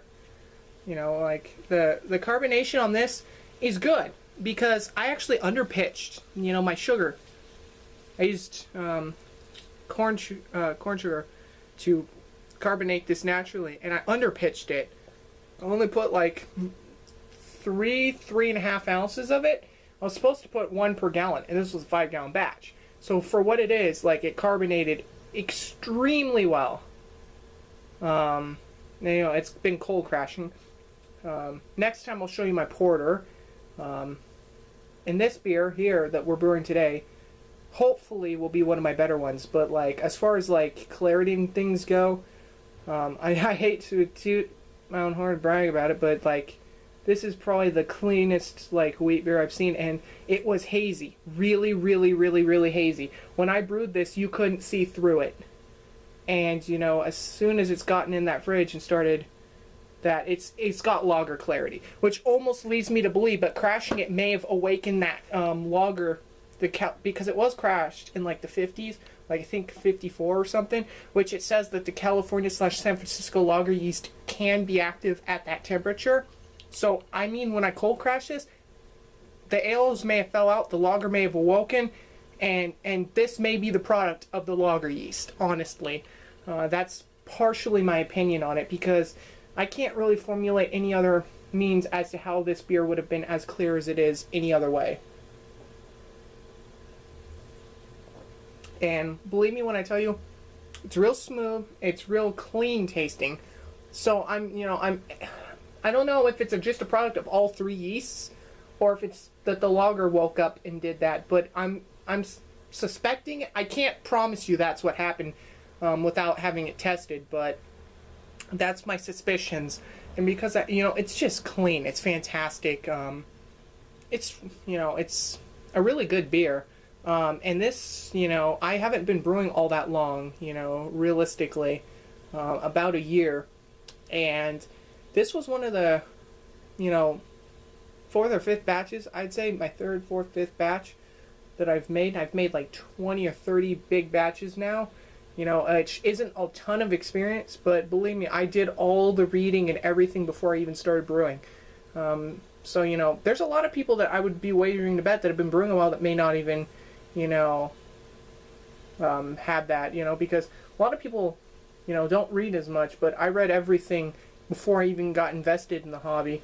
And because of that, you know, I think that's why my first few beers weren't bad, like, because, you know, the old saying is a lot of your first beers are going to kind of suck, you know, because they're your first beers, but mine didn't. And I think, and a lot of people gave me compliments on them and said that they would prefer them over commercial. Like, I've put this down on a table, and I put in bottles of Pilsner on the table, and people tried both, and every single time, even though they're not the same style, people would much rather drink this, given between this and Pilsner. And I think that's a pretty good compliment, to be honest, considering Pilsner is probably the most well-known, you know, of the lager type, you know, realistically in the world, and has a lot of high praise, you know. But even given that, I would still have to say, even just the fact that people have said that, you know, it's pretty good accomplishment, pretty good achievement. It's good beer. Fizzy. Like, when you drink it, you get that zing kind of, you know what I mean? Like the carbonation kind of, it's mild, but like it's like a, I don't know how to describe it. It's like a shot of like fizz, you know? It's like weaker than soda pop, but you definitely get it.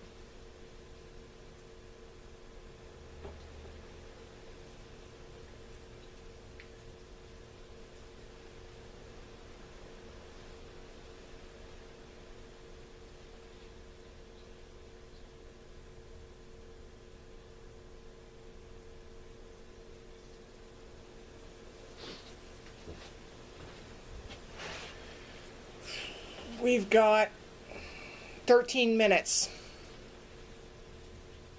till we start the boil, which is great. Definitely great.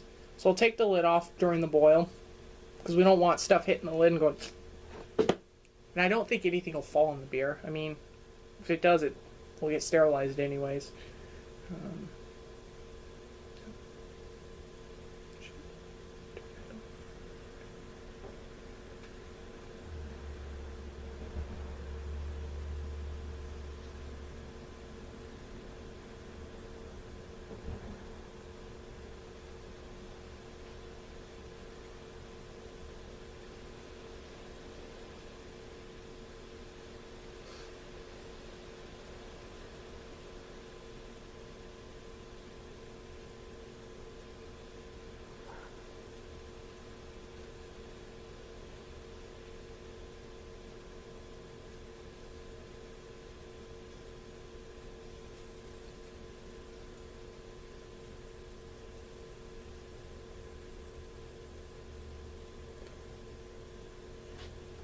12 minutes.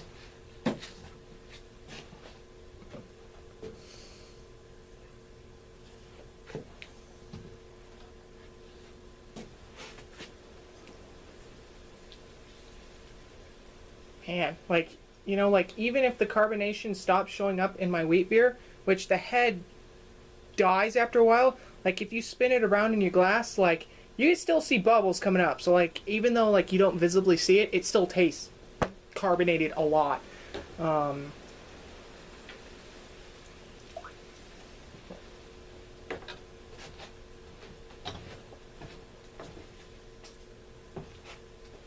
Almost slight tangerine bit on the end. Slight.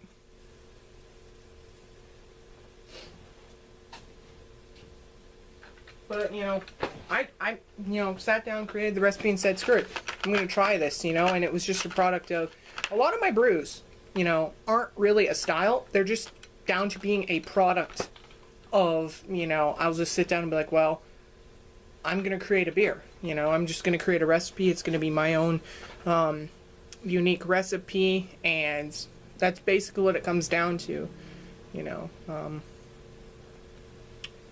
create my own recipes and just brew what I feel like, you know, experiment. And I mean, some of the best beers are accidents, honestly. One of my best beers was an accident, and I brewed like a 1 or 2 gallon batch, a little tiny batch, and, you know, I know not really economical, just to see if I liked, you know, the idea and if I was willing to, invest in making a bigger batch, ends up being the best batch I ever made, and then I'm still kicking myself for not making a bigger batch of that, so I'll eventually revisit and make a bigger batch of that.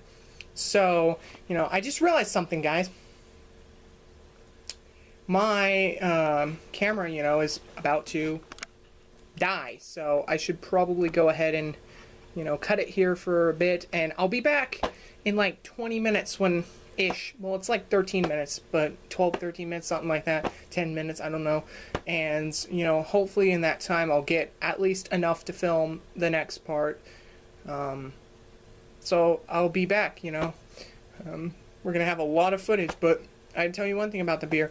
Like, you know, like, that smell that you get out of, like, commercial beers, like that distinctive smell? You know what I'm talking about?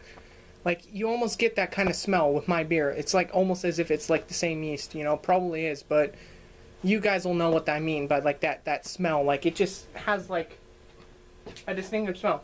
And the weird thing is, drinking the beer, you don't taste it, but like, if you burp, you know, I'm just saying, or like just get this aftertaste that comes up, tastes like a tangerine, like you ate a tangerine, literally. So, you know, well, like, you don't really with this beer get the taste drinking it necessarily as strong. Like, it comes up as like really citrusy. So I mean it's very good beer. But anyways, I'm gonna call it here. Of course, I'm just gonna splice all these together. But hate this long video. Maybe next time it'll be shorter. But I'm gonna have to go ahead and plug my camera in now, or we're not going to film the next part.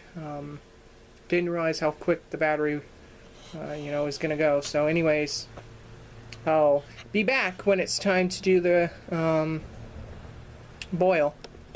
Hey guys, so I'm back, and time to hopefully not face, but pull this out and let it drain.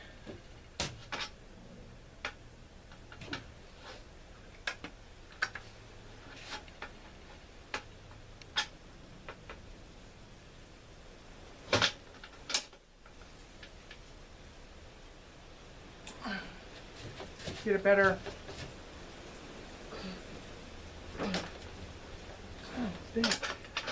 Oh, that's why.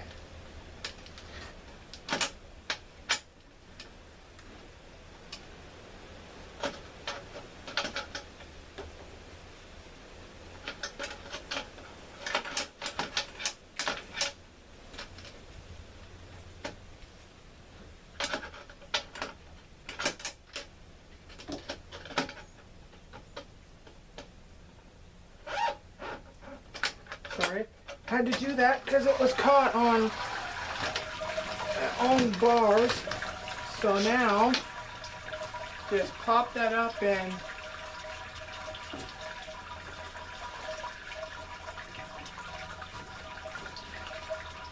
let that drain. Then we remove the malt basket, set it on the ground, bring it to a boil. I'm not going to sparge this because I don't believe with this brew that I need it.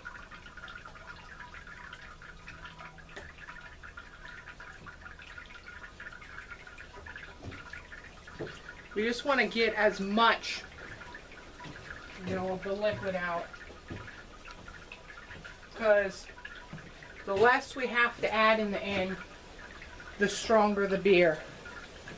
Because adding more water just brings it down, you know, makes it less great. And that is the truth. I've watered down beers by accident.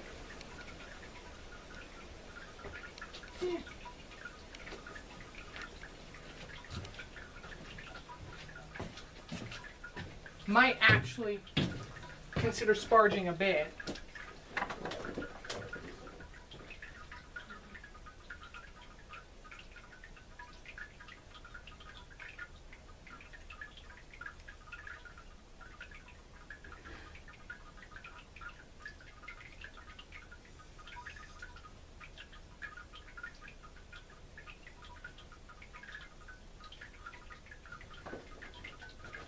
Nah. I'd have to go get water from my car, excuse me, around the corner. So it's just not worth my time right now. I think we'll still end up with a good beer. I'm just gonna, excuse me, damn. Maybe that beer I drank, I don't know, but.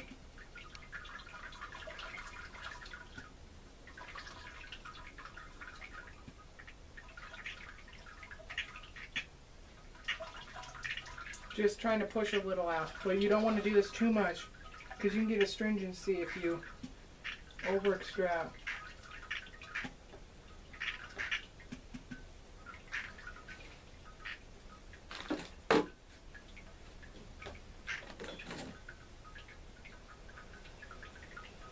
Not much dripping out, so I mean, won't be long here, and I'm gonna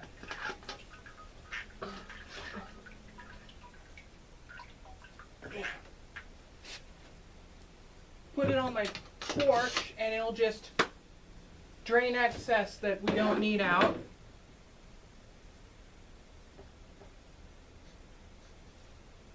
Ooh. Oh yeah. Now,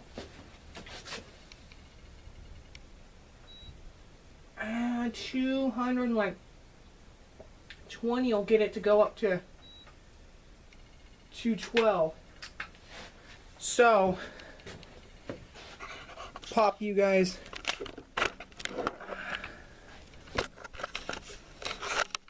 out of the bracket. Sorry.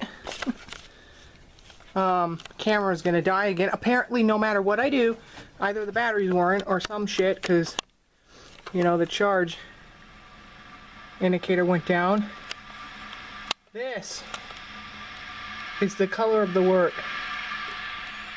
That's 87654. About 3.5 gallons of liquid in there.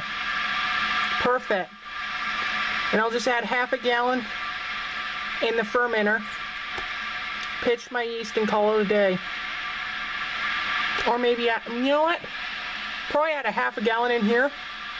Would cool it down. Maybe even to the range that I would need. I don't know. We'll go ahead and we'll see how it ends out. So I'm going to bring it to a boil now. And then we're going to, you know, go from there. Once it reaches a boil, I'll add my little tiny hop addition. And basically call it a day. You know, and then I'll just, you know, I'm only going to do like a 20-minute thing. I'm just going to add one hop addition and call it a day. I don't even need to boil it wholly the whole time. I mean, some people at this style don't even really do a boil, you know, so I'm just not going to do that much of a boil. So yeah, anyways, I'm going to go ahead and go back in the house and charge the camera, and hopefully, you know, when I come back, we can get on to the next part. I just don't know. I've charged it up. It goes up to 3 or 4 bars, and then it just 20 minutes, and it feels like it drops, you know. So I'm probably going to have to get a new camera. I just don't have the money for it. So, you know, it'd be great to be able to get that, you know, because this is becoming a nuisance to deal with this camera today. I've had to charge it 6 times just to get through the bits we're recording. So I just don't know if the battery's going or what, but hopefully I can pick up a new camera. Somehow. I'm going to try my hardest.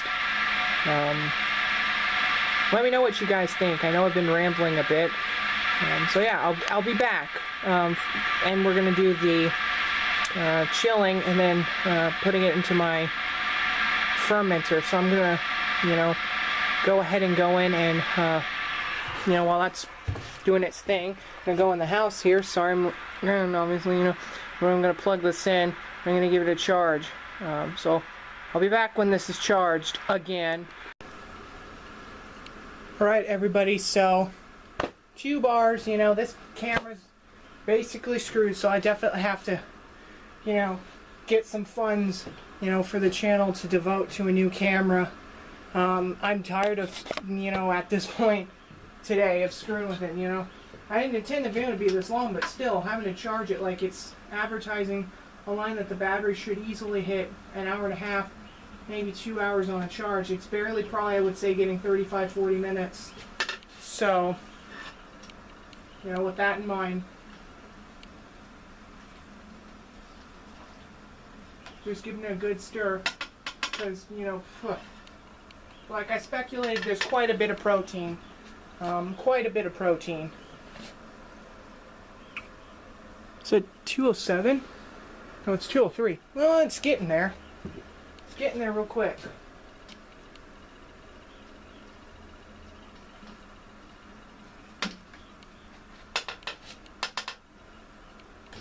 Oops. Rest you across the lid.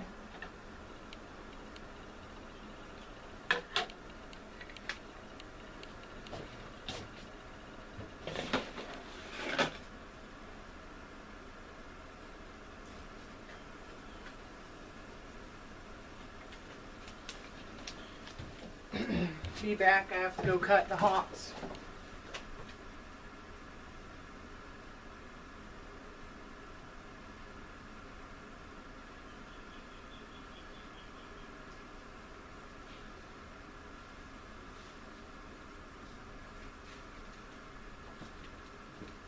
Alrighty, so I'm gonna do a charge and do a 20-minute job after this, but I'm gonna do a charge of half an ounce. So I'm gonna move until it says an ounce. I'm gonna put hops in here until it says an ounce, and then I'm gonna back off until the needle's stuck in between.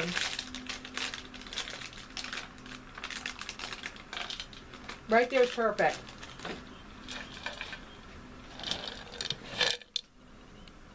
Half an ounce.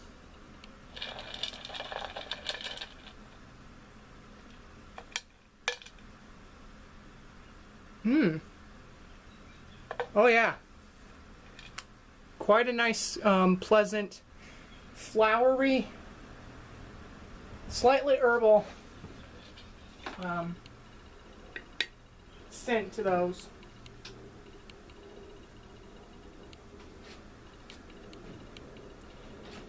Normally I would put these in a hop bag, but unfortunately I'm out. Shouldn't be enough to create really a big amount of sludge.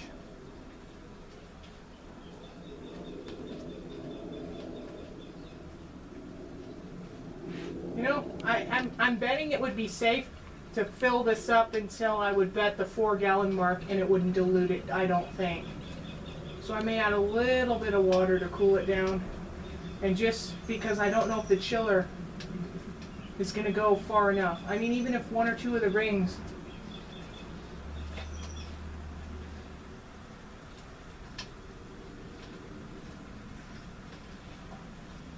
then as soon as the hops start in, I may take the chiller out, plug it in, hook my hoses up, bring the garden hose around and get ready to chill this.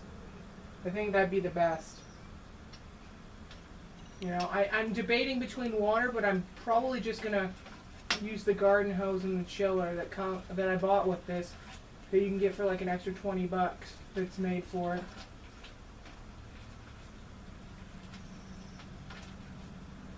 Just trying to get all that protein. There, you bastard. Get in there. It's 210. In a minute, this thing's going to really start boiling. Still holding off on 2 bars. So, don't know how long it's going to hold, but hopefully we can get through this next part before I have to charge this goddamn camera again.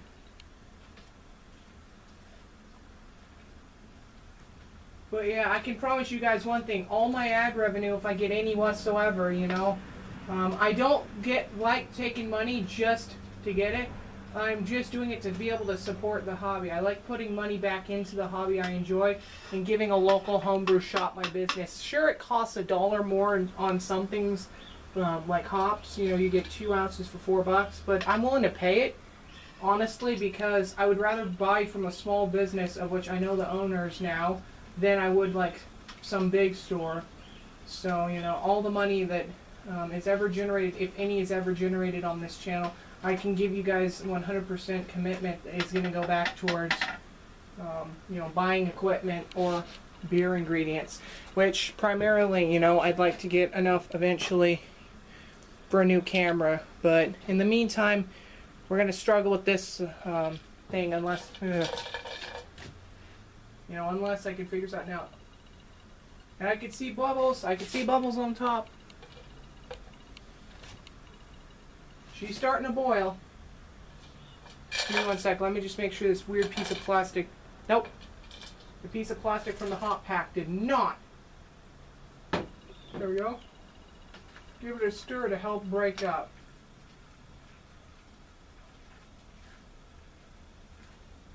It was a 1/2 ounce. Right there.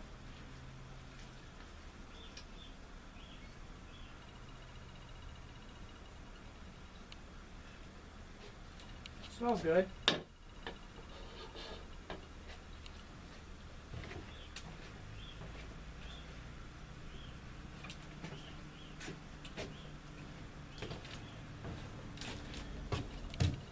Thought somebody was in my driveway.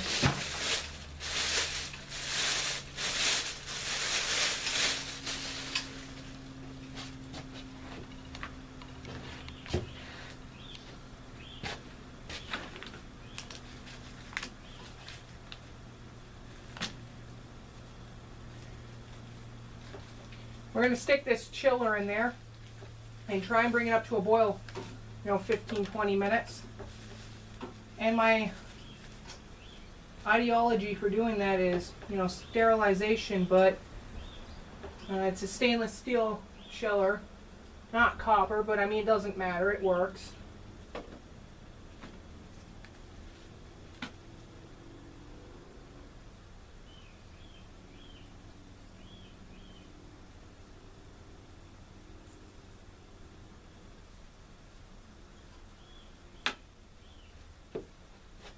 Is it gonna make it?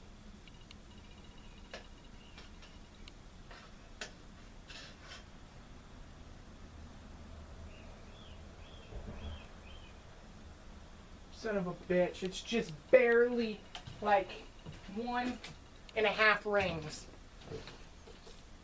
in. Well, let's, oops, it doesn't matter if they lie on the ground. They're just pumping hose water.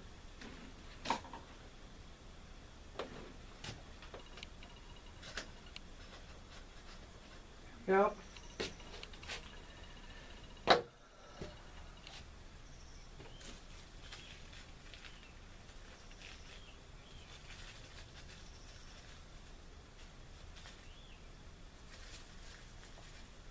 Man, oh man.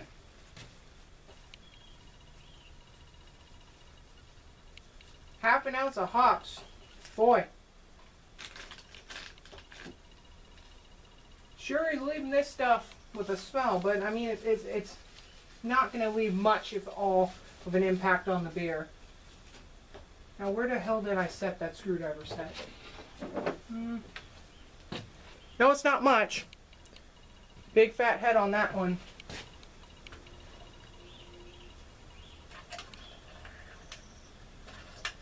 So that...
that on there as tight as humanly possible, because we do not want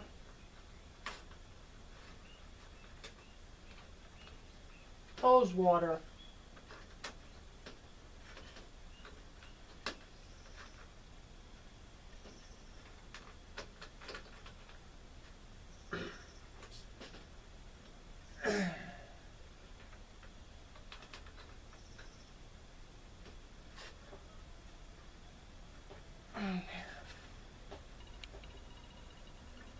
Of course, I'm going to test it, but do not want hose water.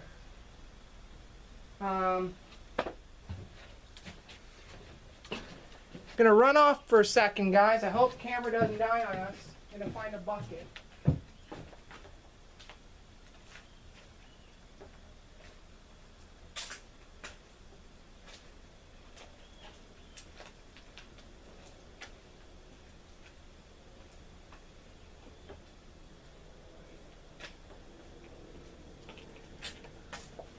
Actually, if I can pinch the hose bit down through my deck, I could probably put through my deck.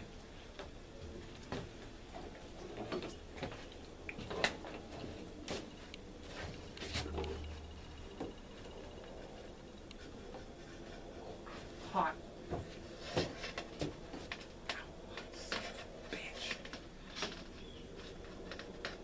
Hot. That's all I can tell you guys. Burn the hell out of your hand.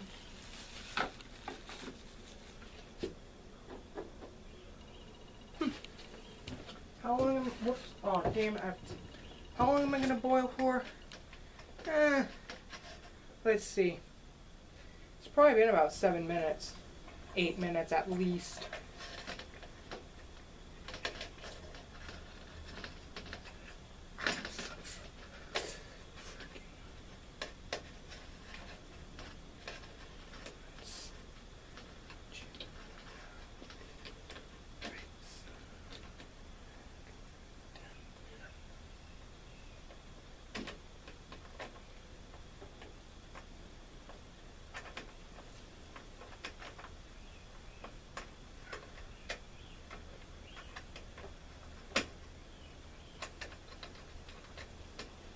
I hate screwdrivers that just want to slip on you.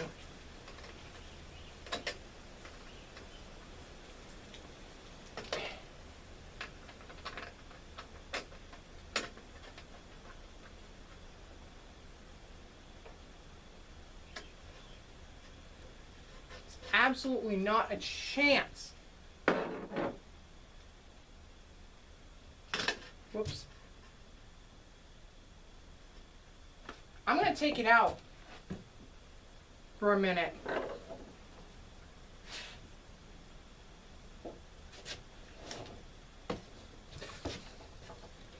Move the lid. Put it there. The lid down here. I'm going to turn it on mildly. And, whoops, actually no. Shit, it'll spray the cord. I need to get this set up.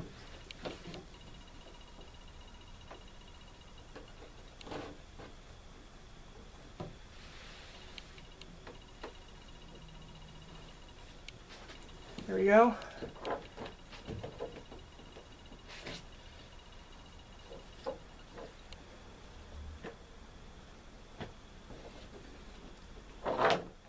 Put it on the towel on the ground, which is fine.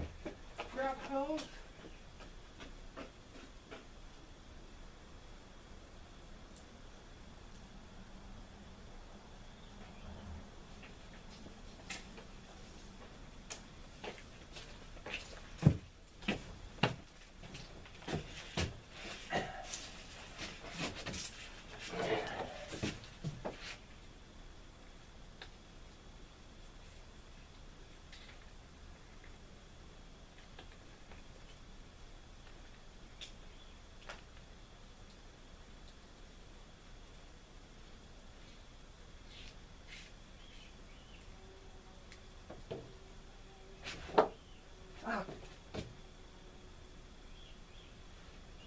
Pour it or something.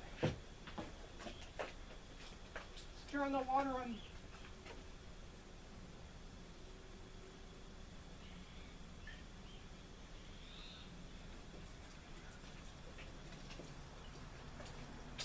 My turn.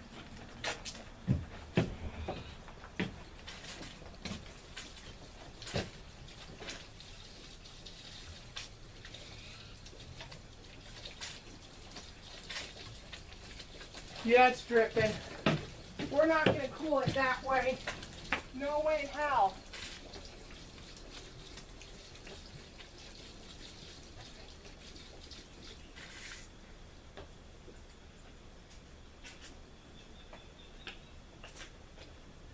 No way in hell I'm sticking that in there.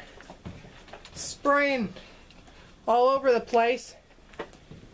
Probably go in the beer. Alright. You know what? Burner off. Burner on.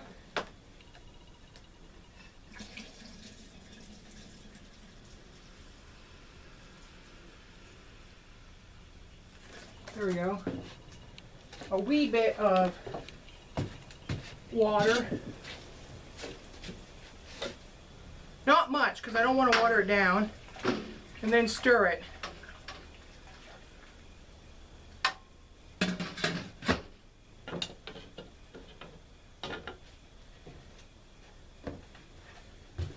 Like, it wasn't leaking bad.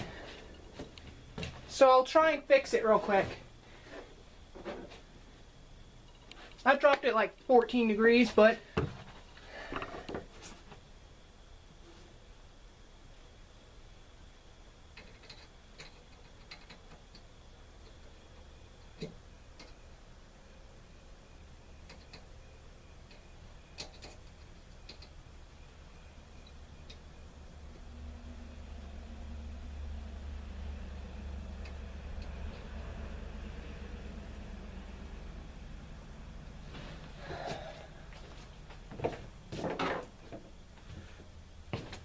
use a regular size screwdriver.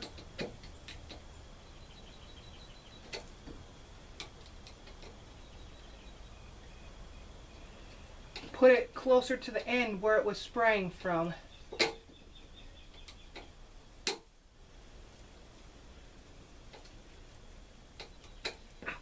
Fuck. Damn it. Son of a...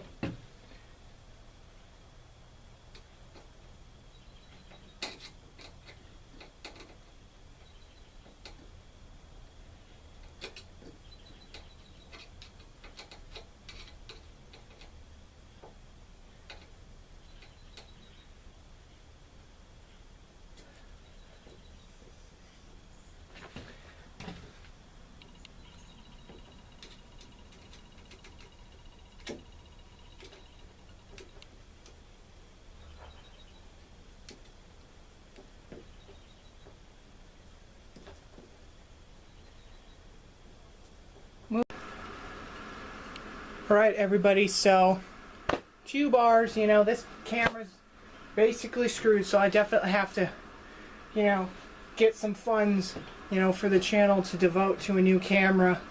I'm tired of, you know, at this point today of screwing with it, you know. I didn't intend the video to be this long, but still, having to charge it like it's advertising a line that the battery should easily hit an hour and a half, maybe 2 hours on a charge. It's barely, probably I would say, getting 35-40 minutes. So, you know, with that in mind, just giving it a good stir, because, you know, like I speculated, there's quite a bit of protein. Quite a bit of protein. Is it 207? No, it's 203. Well, it's getting there. It's getting there real quick.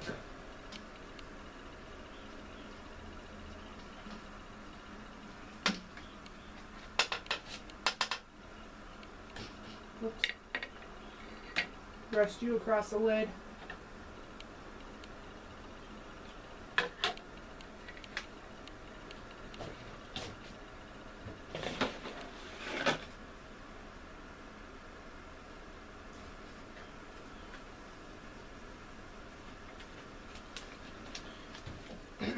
Be back. I have to go cut the hops.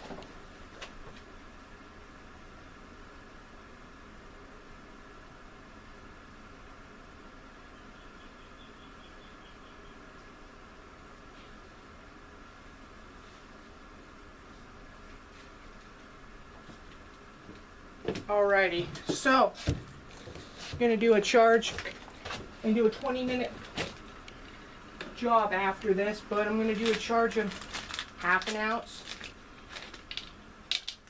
So I'm gonna move until it says an ounce.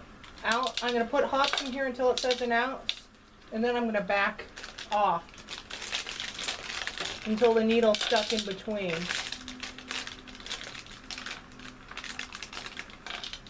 Right there is perfect.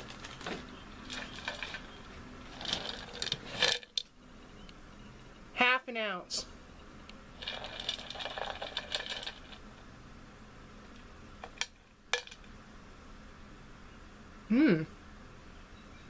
Oh yeah.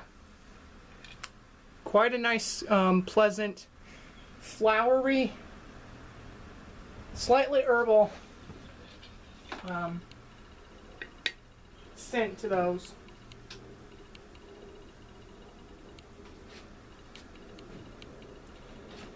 Normally I would put these in a hop bag, but unfortunately I'm out. Shouldn't be enough to create really a big amount of sludge.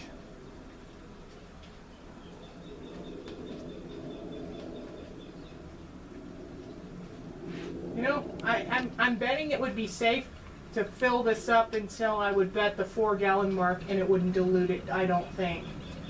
So I may add a little bit of water to cool it down, and just because I don't know if the chiller is going to go far enough. I mean, even if 1 or 2 of the rings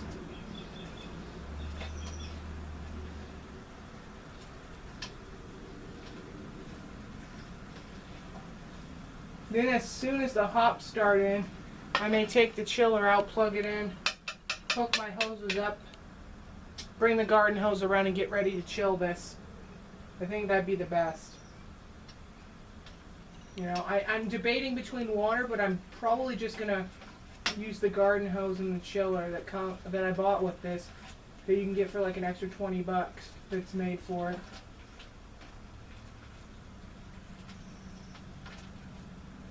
Just trying to get all that protein. There, you bastard. Get in there. It's 210. In a minute, this thing's going to really start boiling. Still holding off on 2 bars. So, don't know how long it's going to hold, but hopefully we can get through this next part before I have to charge this goddamn camera again.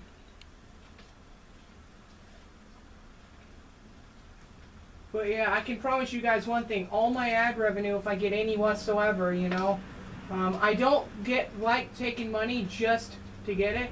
I'm just doing it to be able to support the hobby. I like putting money back into the hobby I enjoy and giving a local homebrew shop my business. Sure, it costs $1 more on some things, like hops. You know, you get 2 ounces for 4 bucks, but I'm willing to pay it, honestly, because I would rather buy from a small business of which I know the owners now than I would like some big store. So, you know, all the money that is ever generated, if any is ever generated on this channel, I can give you guys 100% commitment is going to go back towards, you know, buying equipment or beer ingredients, which primarily, you know, I'd like to get enough eventually for a new camera. But in the meantime, we're going to struggle with this thing unless... You know, unless I can figure something out. And I could see bubbles. I could see bubbles on top. She's starting to boil. Give me 1 sec. Let me just make sure this weird piece of plastic... Nope.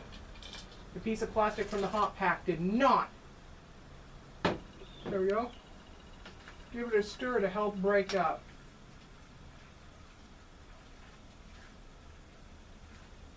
It was a half an ounce. Right there.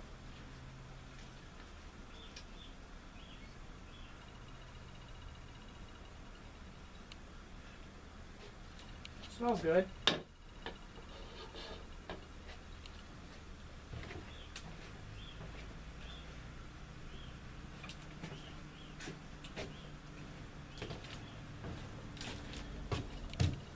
Thought somebody was in my driveway.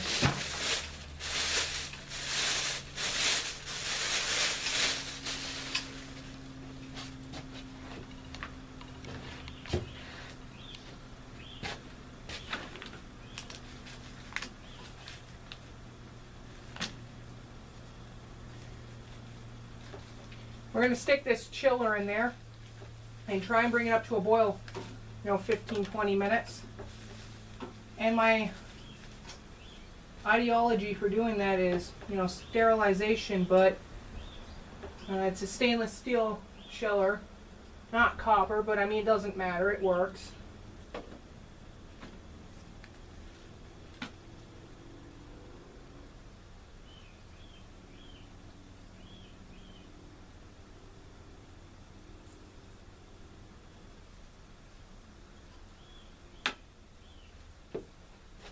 Is it gonna make it?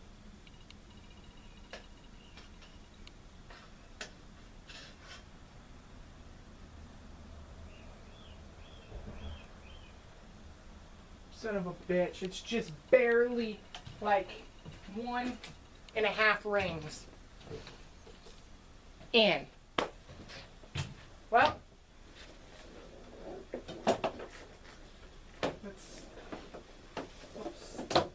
it doesn't matter if they lie on the ground. They're just pumping hose water.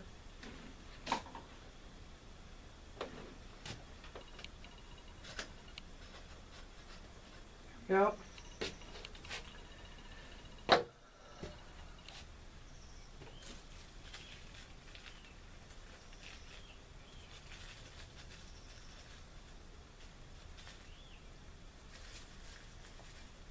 Man, oh man.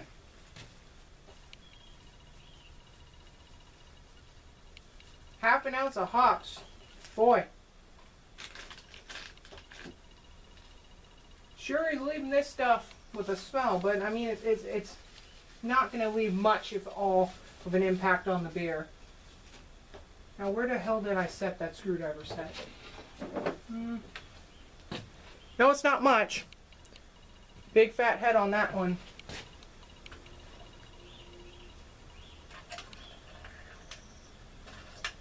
So that...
that on there as tight as humanly possible,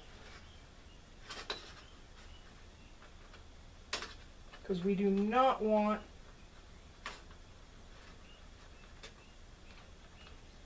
hose water.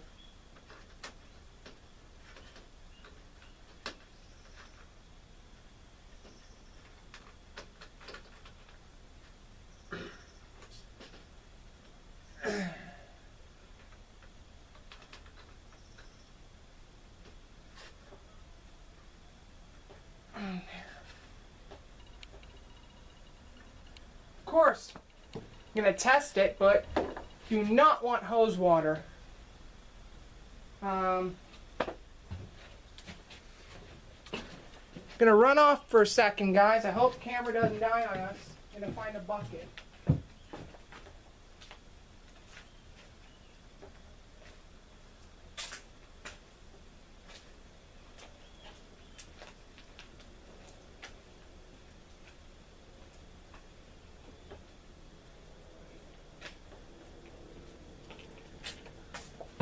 Actually, if I can pinch the hose bit down through my deck, I could probably put through my deck.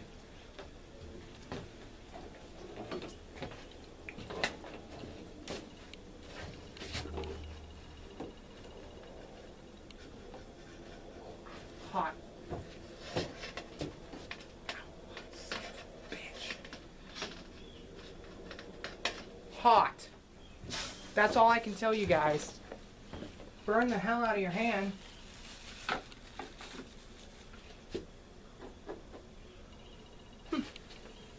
How long am I, whoops, oh damn it. How long am I gonna boil for? Let's see. It's probably been about 7 minutes. 8 minutes at least.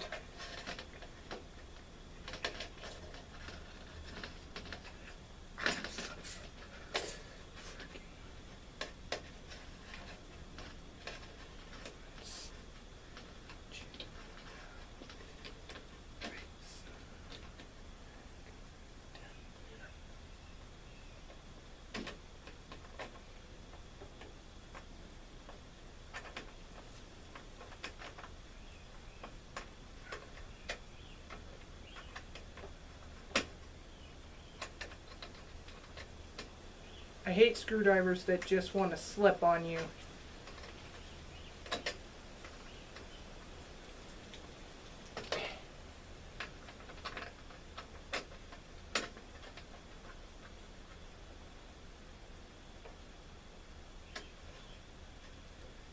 It's absolutely not a chance. Whoops. I'm going to take it out for a minute.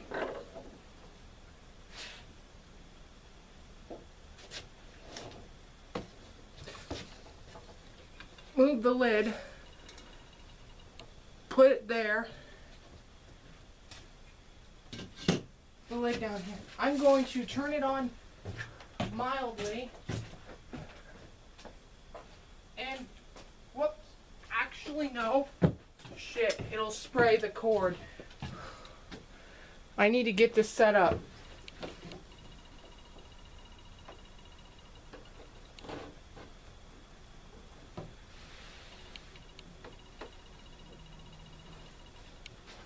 There we go.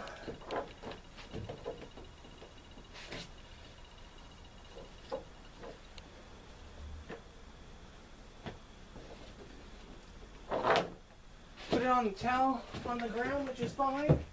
Grab hose.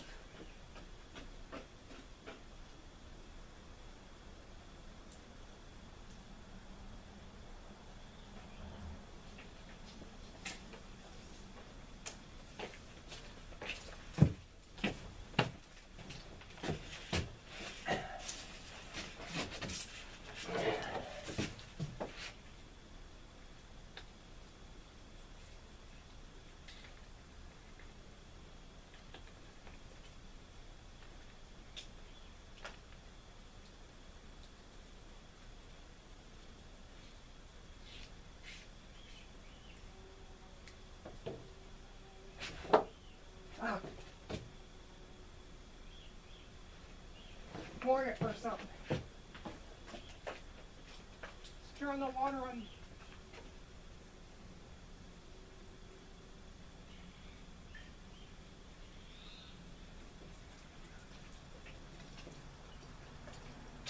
I turn.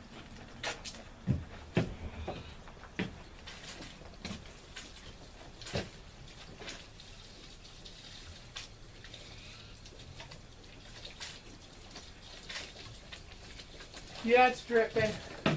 We're not going to cool it that way. No way in hell.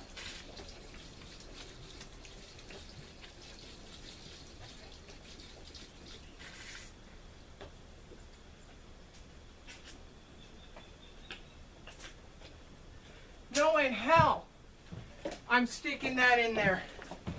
Spraying all over the place. Probably go in the beer. Alright, you know what?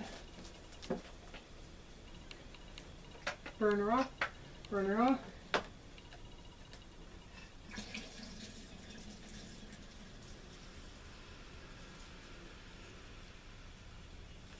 There we go. A wee bit of water. Not much, because I don't want to water it down. And then stir it.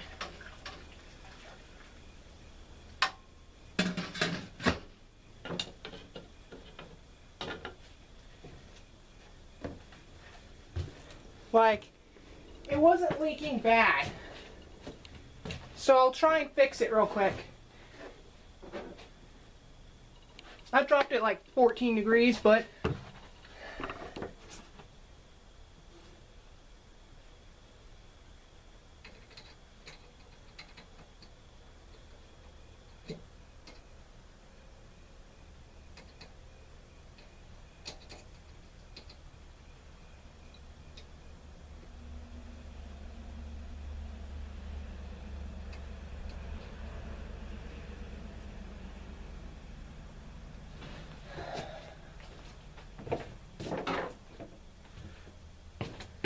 use a regular size screwdriver.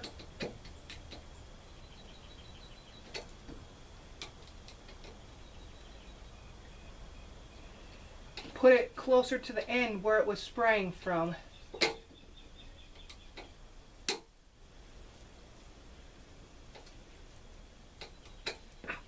Fuck. Damn it. Son of a...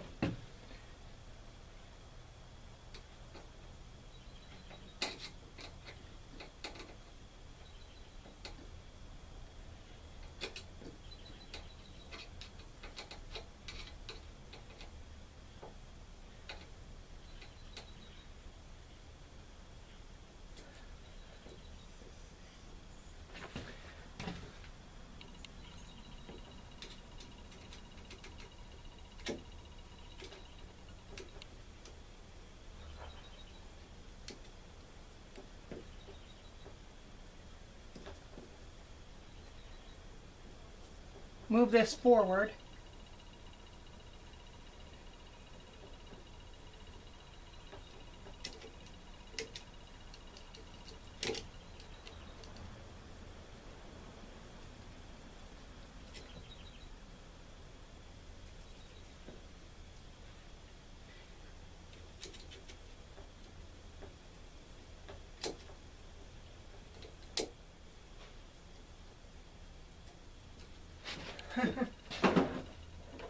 A little screwdriver was better.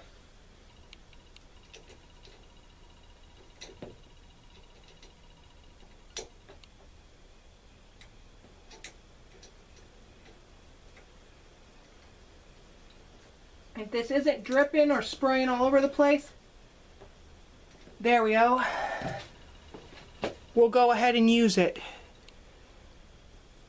Down. And rest assured it's getting in the fermenter. You know, then it's just normal yeast pitch.